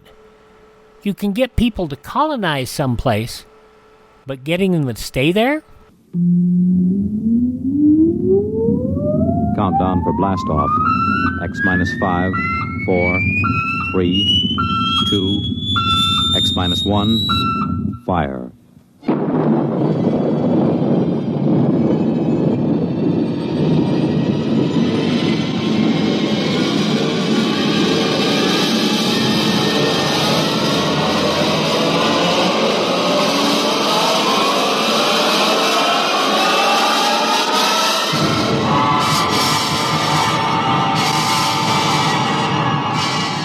From the far horizons of the unknown come tales of new dimensions in time and space. These are stories of the future, adventures in which you'll live in a million, could be years, on 1,000 maybe worlds. The National Broadcasting Company, in cooperation with Galaxy Science Fiction Magazine, presents X minus 1.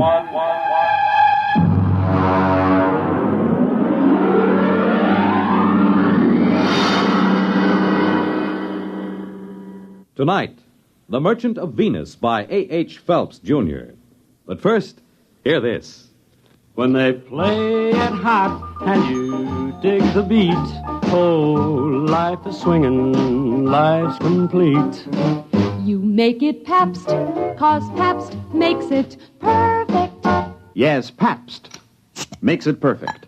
Just as we always have ever since 1844. So next time, you make it Pabst, because Pabst makes it perfect. America's Blue Ribbon beer from the Pabst Brewing Company, Milwaukee, Wisconsin. Yes, Pabst makes it perfect.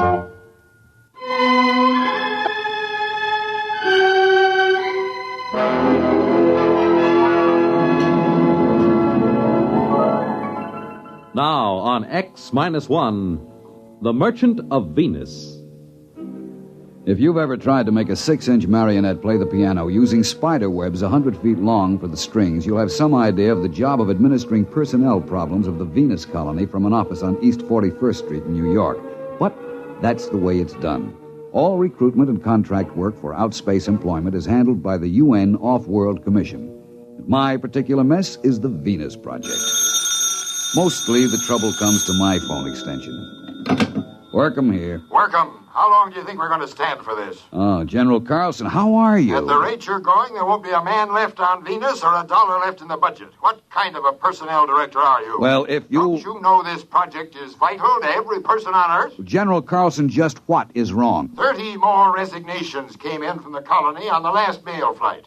33 spineless quitters getting fat at the taxpayers' Excuse me, General. Listen to me, Workham. I'm getting awfully tired of the kind of recruiting you're doing. Miss Kane, get me Dave Newson on the other line. No, don't cut the General off. He's enjoying himself. He won't miss me. It's this egghead inefficiency that's at the bottom of the whole thing. Well, I'm not too sure about that, General. Believe me, with one platoon of Rangers, I could get a colony and it'd stay up there. Hello, Rod. Dave, General Carlson's on the other phone yelling at my desk blotter. He says 30 more resignations came in. That right? Actually, 23. 7 for sick leave. What's the breakdown? Mostly farmers or technicians? Well, there were only 9 technicians left. This batch cleans them out. The rest are farmers. What's left?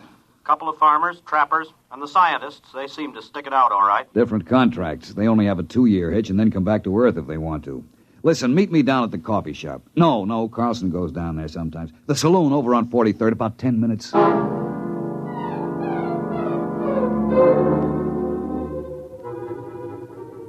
The saloon was decorated in old-fashioned foam and plastic furniture. It looked straight out of the antebellum 1950s. I found Dave waiting for me in a booth, and we got right down to it.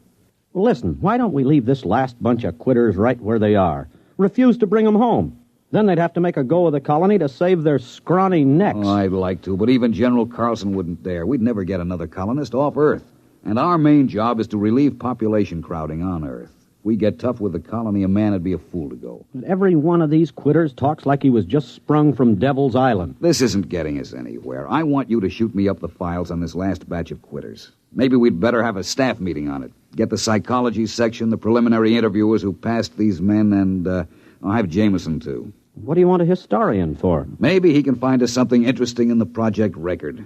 He's used to deducing the philosophical and religious behavior of the ancient Hittites from a loose translation of a cuneiform laundry bill. Shall I get them all down here? No, we'd better make it formal. Book a conference room. When you get Jameson into a saloon, he spends all his time thinking up guessing games to avoid paying for his drinks. No, make sure about General Carlson. I'll tell his secretary. No. Make sure he doesn't hear about it. I don't have anything against General Carlson personally. It's just that there's always been a fight over Venus Project. The military versus the rest of us soft, decadent civilians. Carlson felt the right way to settle any virgin territory was to set up a military outpost on the ground that soldiers had always been the best operators under similar circumstances. I had lunch with Dave before the conference. You want to call the Greasy Spoon and order? What's on the menu? Well, Protos burger, sliced barbecued yeast, or seaweed borscht with boiled algae balls. Just coffee. Black coffee. They don't have coffee. What do you think this is, the Chambord? You can have Neo-Caf or Syntho tea.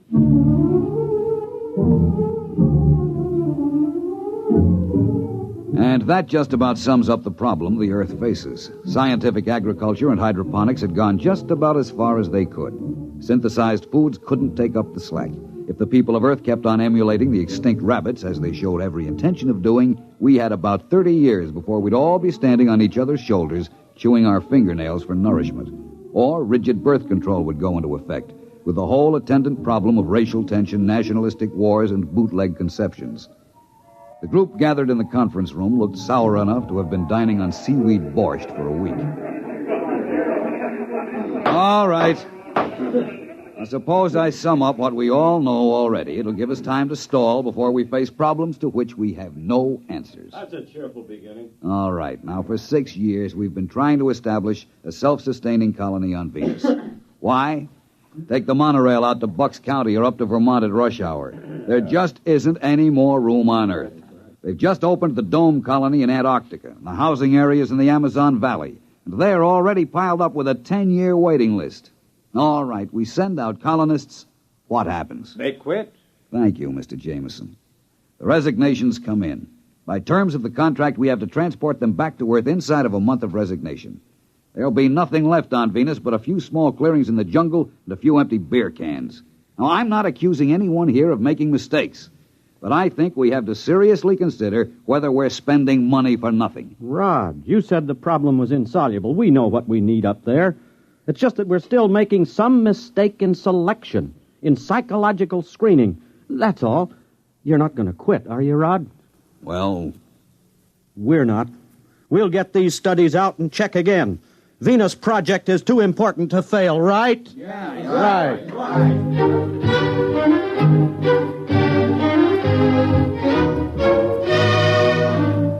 It's a cheap trick, but it always works.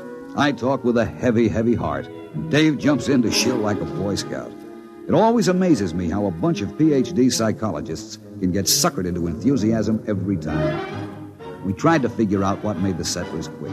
We went into their backgrounds, their personality psych profiles. The coffee grew stale and the smoke heavy.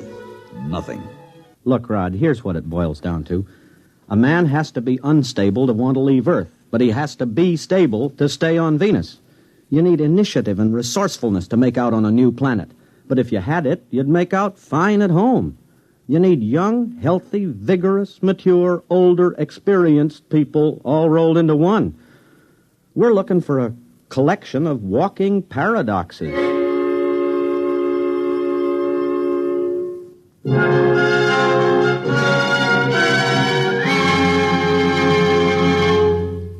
You're listening to The Merchant of Venus, tonight's attraction on X-1. For the big things in your life, be ready with United States savings bonds. That's the new savings bond with the higher interest rate. The improved Series E savings bonds that now mature faster to pay you back extra dollars faster. Yes, when you think of saving, think of savings bonds. They offer you the safe, easy way to save regularly. Safe because each bond is backed by the United States government itself. And it's easy because you can buy bonds either where you bank or through the payroll savings plan where you work. And remember, you get back $4 at maturity for every $3 invested. So you earn extra dollars. But the big news is that the maturity period is shortened to only 8 years and 11 months. So join the bond wagon. Start a family savings program. Invest in improved Series E bonds first thing tomorrow. And hold the bonds you already own.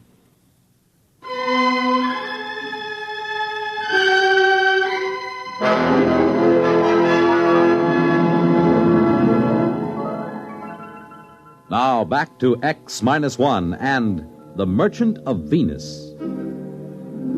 We tried brainstorming on Project Venus. You know, just sit around and let the ideas seep out of your unconscious. Take kids up and bring them up on Venus under guard. Grow colonists in test tubes and ship them out wrapped in glass. Start trial colonies in the Congo. Nothing. I was mulling the conference over by myself in the saloon when Jameson dropped into a chair beside me. Hi, Rod. Oh, hello. Hey, I got a new game. I take 3 matches in my right hand and Don't you guess... bother. I'll pay for the drinks. Rod, you're taking the sport out of sponging. I see nothing amusing in being a petty con man.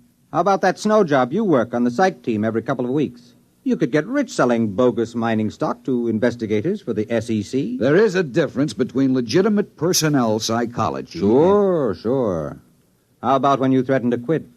Well, I'm not sure I was kidding. What would happen if you quit? Carlson would probably send a military outpost up there. Make a clearing, build a fort, maybe a town, and then he'd try to get people to come and live in it. It won't work, though. They'll want to know why the planet had to be colonized that way. Why wouldn't the civilian colonists stay? Rod, this may surprise you, but I agree with you. But not because of your fancy psych profiles and emotional mathematics. A free people will not willingly move into a military township. Rod, you a gambling man? I told you, I'll pay for the drinks. No. I mean, would you take a 50-50 chance if the colony had a chance of working out? Guess so. It's better odds than I'd give at the moment. All right. You're on. Now, wait a minute.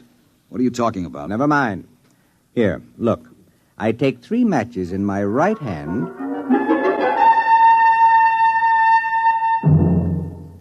And that's all he said. I found out a week later what was going on when I was called on the carpet by General Carlson. And as I understand it, this plan of Mr. Jameson's was smothered in your office because of professional jealousy, Mr. Jameson having no degree in psychology. Is that what he told you? Mr. Workham, I'm very busy.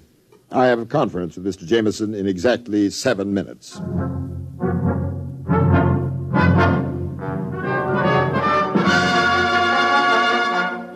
I caught him later that afternoon. Now, take it easy, Rod. That's the only way I could get Old Blood and Sarsaparilla to snap at my bait. If he thought you were sitting on an idea, he was bound to grab it. You know he dry-docked me for 6 weeks. Go fishing. Have a good time. When you get back, I'll have my little swindle going full blast.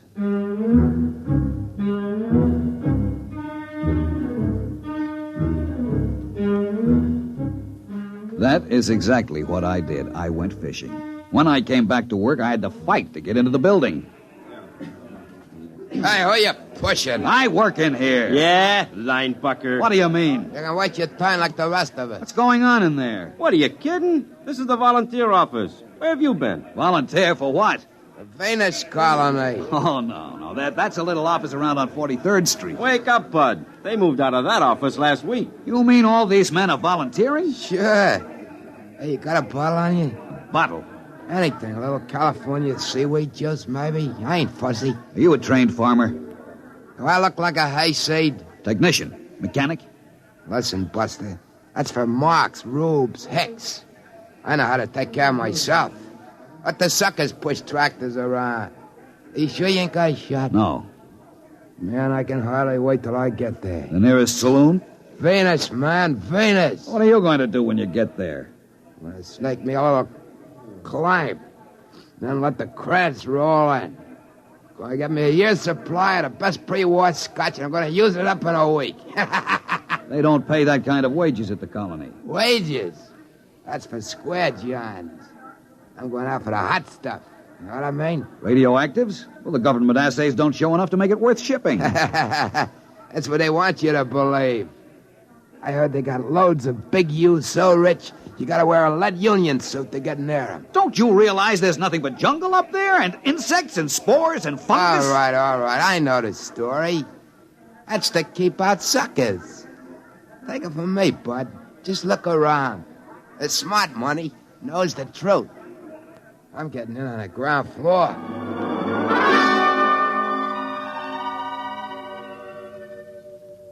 Jameson, you irresponsible idiot! Ah, Rod, how are the fish? I know what you're doing, and I won't put up with it. You've told those dupes down there they can get rich on Venus. Well, they're volunteering. And I suppose you think if you get enough of them, you'll find what you want. But have you looked at them? Crooks, gangsters, bums, hobos, drunks, and I don't know what. They are a little picturesque, aren't they? Well, you've got recruits, all right. But what kind of a society are you going to start with them? Rod, you're not being just a teeny-weeny bit snobbish, are you? Look, this isn't a joke. I don't care who goes as long as they meet some standards. But to make a decent place, you need decent people, morally clean and healthy. And to think this is a man I have seen playing stud poker. You've got a collection of bums and alcoholics and criminals. Probably half of them are wanted by the cops. You've got to stop.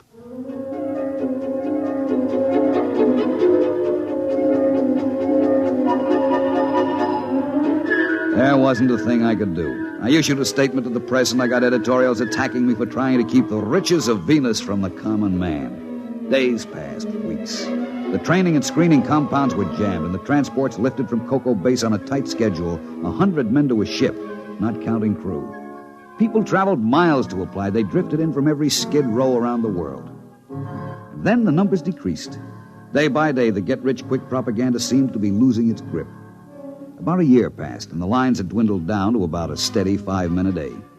I went through my routines in a kind of daze, horrified at the tale history would write about the society that was recruited through my office. Then one day I met a man in a lunchroom. He asked me the way to the recruiting office. We got to talking. That afternoon, I found Jameson in the saloon and cornered him. Look, I take 4 lumps of sugar in my left hand, and you try to guess which one... Never mind. It's just a little sporting proposition. I've had enough sporting propositions out of you. Jamie, I just talked to a recruit. How democratic of you. I'm not kidding. He was an engineer who tossed up a good job to go out to the colony. How nice. I did a little more checking. They've changed. There are farmers with their families, school teachers, lawyers, doctors, and then 2 ex-colonists applied yesterday to go back. Guess which hand holds Listen, there is on the bar a pre-war bottle of scotch at $25 an ounce. I will buy you the whole bottle for an explanation. Oh, well, wait till I put the sugar back in the bowl. Jamie, how did you do it? Were we so far wrong with our charts and psychomath? Actually, you told me how to do it. Remember you said if there was a recently pioneered society around for you to test, you could set up your standards? Well, all you needed to do was duplicate the kind of person who settled America, or Australia, or California. As an historian, I knew what they were like, and I knew what brought them. So I put out the same bait. In a pig's eye, you did. How about freedom of religion, freedom from oppression? That had something to do with settling America, didn't it? Isn't that what brought people to this country? I saw that cesspool full of tramps you started with. If there was a Tom Paine or a Ben Franklin among them, I'll eat a whole Rorschach series 1 ink blot at a time. Rod, you are no historian. Franklin was born here. Paine didn't come over in the first wave. Pioneers are not necessarily young, healthy, or moral. America wasn't founded only by pilgrims. They were actually a minority. We were settled by promoters, bonded servants, British convicts, pickpockets, thieves, French and Spanish pirates. They came here for gold or to beat a hangman's rope. That's the kind of person who settles a new land. Misfits, drunkards, fugitives from justice. Too sick in mind or body to make a go of it where they are. But what kind of society will they make out of it? What kind did the sweepings of Newgate make out of America? After a while, they stop shooting each other down in the streets, and civilization catches up with them. For one thing, they get married. And it's amazing what a civilizing influence a wife is. Won't they be a little sore? After all, you just worked the greatest hoax since the immigrants came to America because they heard the streets were paved with gold. Well, I'll be going along myself soon. You? Yup. Now that they've got a colony going up there, they'll be making history. And besides, I understand there's a wide-open gambling saloon at New Abilene on the Neo-Texas Peninsula. I'm anxious to try my luck on the wheel. I wonder if that pre-war bottle of scotch will stand the acceleration.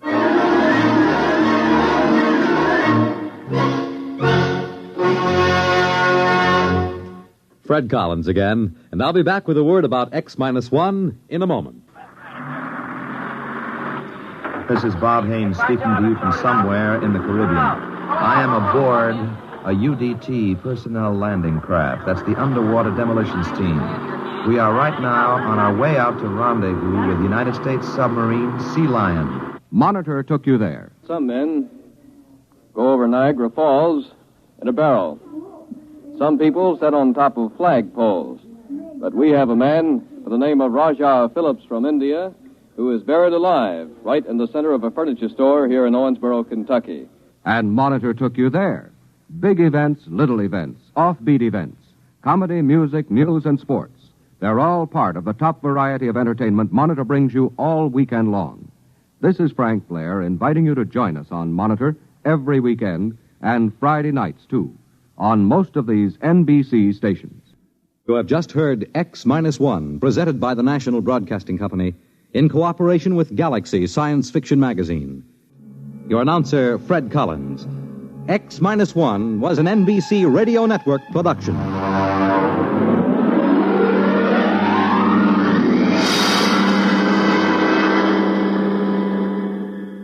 There's excitement in the air at night, and Nightline brings it to you.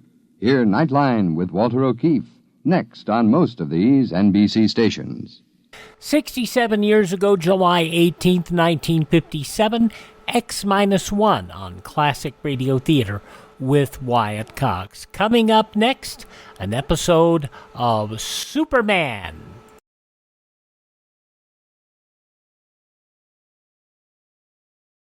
Should the United States ever be attacked, here's how it might happen. The place? A radar post on our distant early warning line. Frank, come here quick. I got some bogies. You said it, a whole flock of them, and all headed south. Alert NORAD. At North American Air Defense Headquarters, the alert is received and jet interceptors rise to defend us. Meanwhile, civil defense attack warning officers stationed there warn the nation. A simultaneous alert goes to almost 300 warning points across the country. It's then passed to state and local governments, who sound public warning devices to alert the people. The attack alert sounds like this.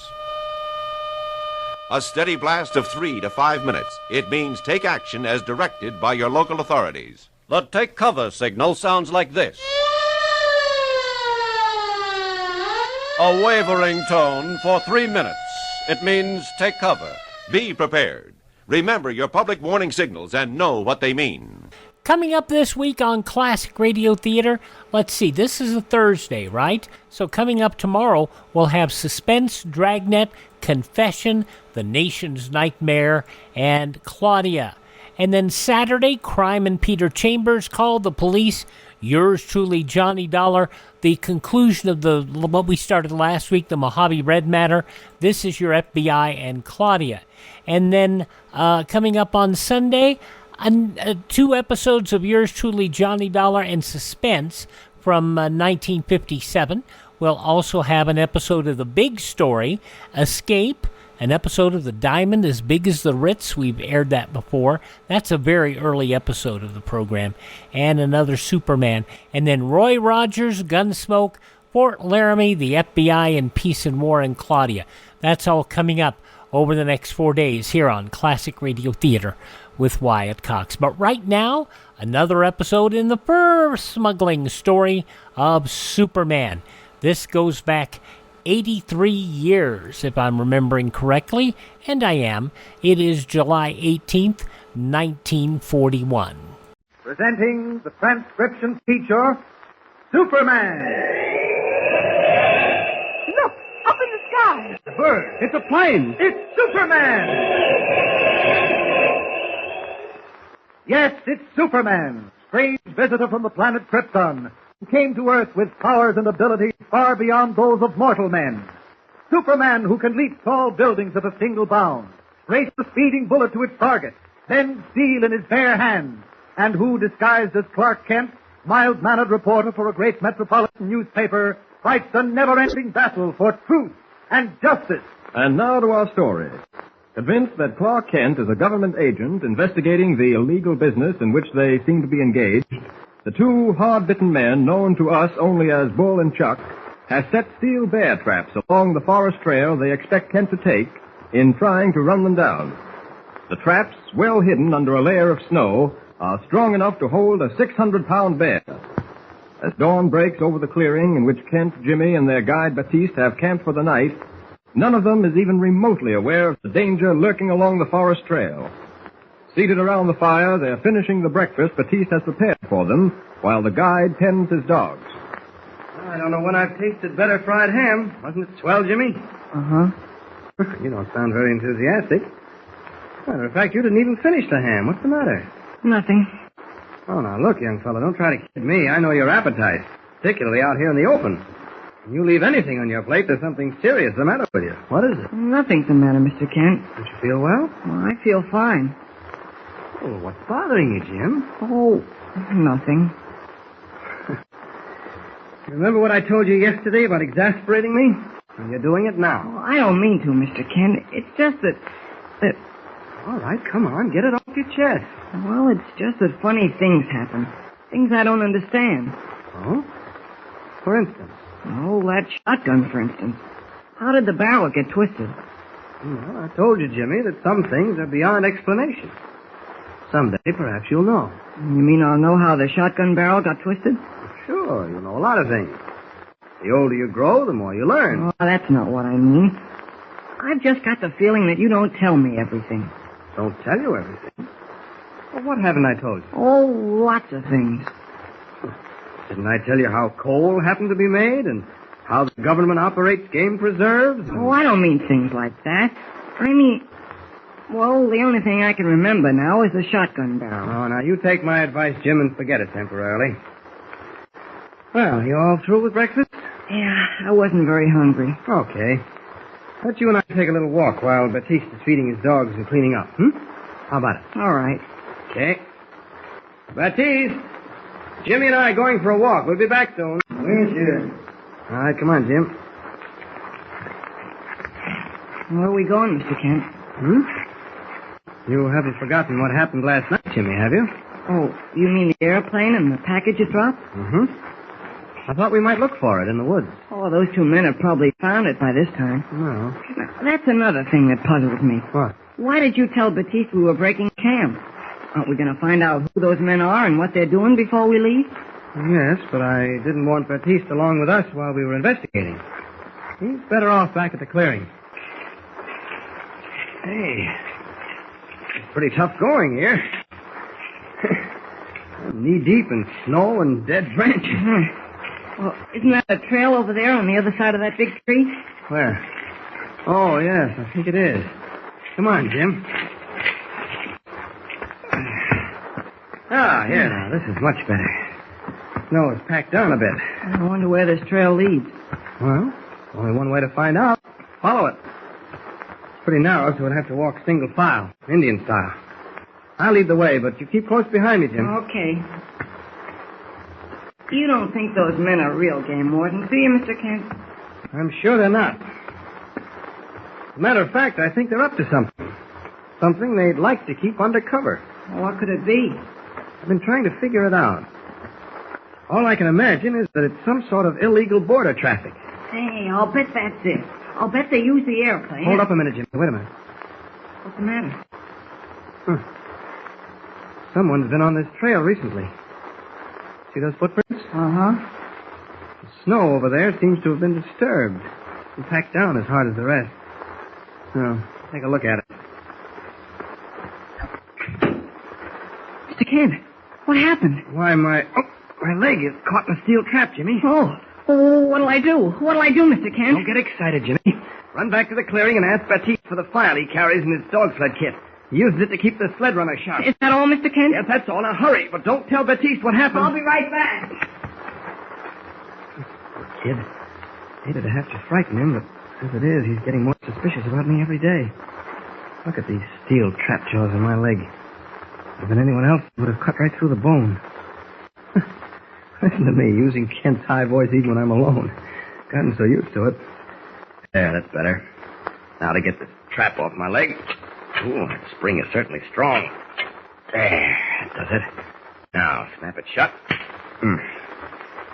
Chances are this isn't the only trap along the trail. I'll have to watch out for Jimmy. If he steps into one of them, it'll be just too bad. Uh-oh, here he comes. Back to Clark Kent. Here's the file, Mr. Kent. Here. Oh, your leg's free. Yes, the trap was rusty, and when it snapped shut, it broke. Well, are you hurt? No, not a bit. But those steel jaws, didn't they cut into your leg? No, I guess these leather boots saved me. Put the file in your pocket, Jim. Did Baptiste ask you what you wanted it for? Yeah, but you said not to tell him. Good boy. All right, we can go on now, but we've got to be careful. This may not be the only trap set on the trail. You stay back a little way. That's right. I'll poke along with this branch. Mr. Kent. Yeah? Do you think those traps were set for animals or for us? Well, I'm wondering, Jimmy. Whoop, hold up. Another spot where the snow's been disturbed. I'll dig around with this stick. It may be another... Oh, it is. Did you see those steel jaws come together? Well, that's number 2. No telling how many are strewn along here. Certainly weren't intended for animals. They're too close together. All right, come on. All right. Those two fake game wardens set the trap. They certainly must have something to hide. Well, there's no doubt about it now. Don't you worry. We'll catch up with them and get to the bottom of this. Hold up, Jim. Another one? I think so. And I poke around with this stick. Now, I guess this is a false alarm. Maybe they only set 2. Well, the trail's getting wider here. Can I walk alongside? Oh, you better stay behind, Jimmy. Let's not take any chances. Okay. Say, wait a minute, Mr. Kent. Huh? What's that over there in the woods? Where? Well, look. To our right. See it? Is it an animal? No, I don't think so. Oh, Jimmy, do you know what it is? What? The package that was dropped from the plane. Come on, let's have a look at it. Be careful you don't tumble in these snowdrifts. Here, take my hand. Do you really think it's a package? I'm sure it is. Here we are. All wrapped in heavy burlap. You've got a scout knife with you, haven't you? Mm-hmm. Here. Thanks. Let me just cut the stitching and see what... Jimmy. Jumping catfish. Furs. Northern mink skins. Must be 1,000 of them in this bundle, maybe more. Why would an airplane be dropping furs? Well, the animals were probably trapped in Canada, and they bring them across the border this way to avoid paying the customs charges. And those 2 men who said they were game wardens are really fur smugglers. That's about it. Gosh, I've heard of diamond smugglers and gold smugglers, but this is the first time I ever heard of fur smugglers. These mink skins must be worth $3,000 or $4,000. And if the duty on them is high, it pays our phony game warden friends to get them in this way. Oh. What are we going to do with the bundle now that we found it? Take it back to the clearing. You can't carry it alone, Mr. Kent. It's too heavy. Oh, well, we'll drag it. Grab hold, Jimmy. Okay. That's it. It'll go easier once we get it on the trail where the snow is packed down. Up with it now. There we are. There. Now I can just pull it away. But even as Kent and Jimmy dragged the cumbersome bundle of precious mink skins toward the clearing, Bull, the leader of the smuggling gang, is watching them from the window of his shack through high-powered glasses. They found the shipment, Chuck. They're taking it back with them. Oh, none of the bear traps worked in? No. I missed them, I guess. But we ain't through. Say, I'm for scramming out of here, Bill. And leave them with the evidence. Don't be stupid. What chance would we ever have of bringing another skin in? None at all. This would be the end of a sweet little business. Yeah, well, there ain't nothing you can do about it. They got the furs. They won't have them long. Oh, no shooting. I don't want no shooting. Cut it out. There won't be no shooting. Oh, what you gonna do? I'm gonna give you a chance to pull your crybaby act. What do you mean? You're gonna give yourself up. Oh, no. No, Bill, they'll throw me in the can. Now, listen to me. They won't get a chance to throw you in any can. You give yourself up. Make out like you and me had a fight and you're squealing. Huh? See? And what? And you tell the big guy you'll take him to where I am. Yeah? You'll bring him to this shack. But watch out for those traps. Yeah. When I bring him, they'll be shooting. No, they won't. I won't even be here. Sure. You're going to let me take the rap. You're dumber than I thought you were. Hmm? Nobody's going to take any rap. I won't be here because I'll be getting the kid and that Canuck driver. Why? Because once I got them, I can talk turkey to the big guy, see? Yeah, I see. All right, get going. Remember, bring the big guy back here. Alone. Suppose you don't want to come. He'll come. How'll I get clear of him after I bring him here? I'll take care of that. Go ahead. I hope this works out, Bull. If it doesn't work out, you won't have to be afraid of shooting anymore. Will Clark Kent fall for the trick separating him from Jimmy and Batiste? Or will he realize the fur smugglers have something up their sleeves? There's excitement in the next episode, so don't miss it. Don't forget, tune in again for the next thrilling episode with Superman. Look, up in the sky. It's a bird. It's a plane. It's Superman. Bud Collyer, Jackie Kelk as Clark Kent Superman, and Jimmy Olsen. This episode from 83 years ago, July 18th, 1941. Here on Classic Radio Theater with Wyatt Cox. Visit our webpage, classicradio.stream. Crime tomorrow, and we will deal with the evil of the demon drugs. That's coming up tomorrow. Thanks for joining us, and thank you for being here for Classic Radio Theater. I'm Wyatt Cox.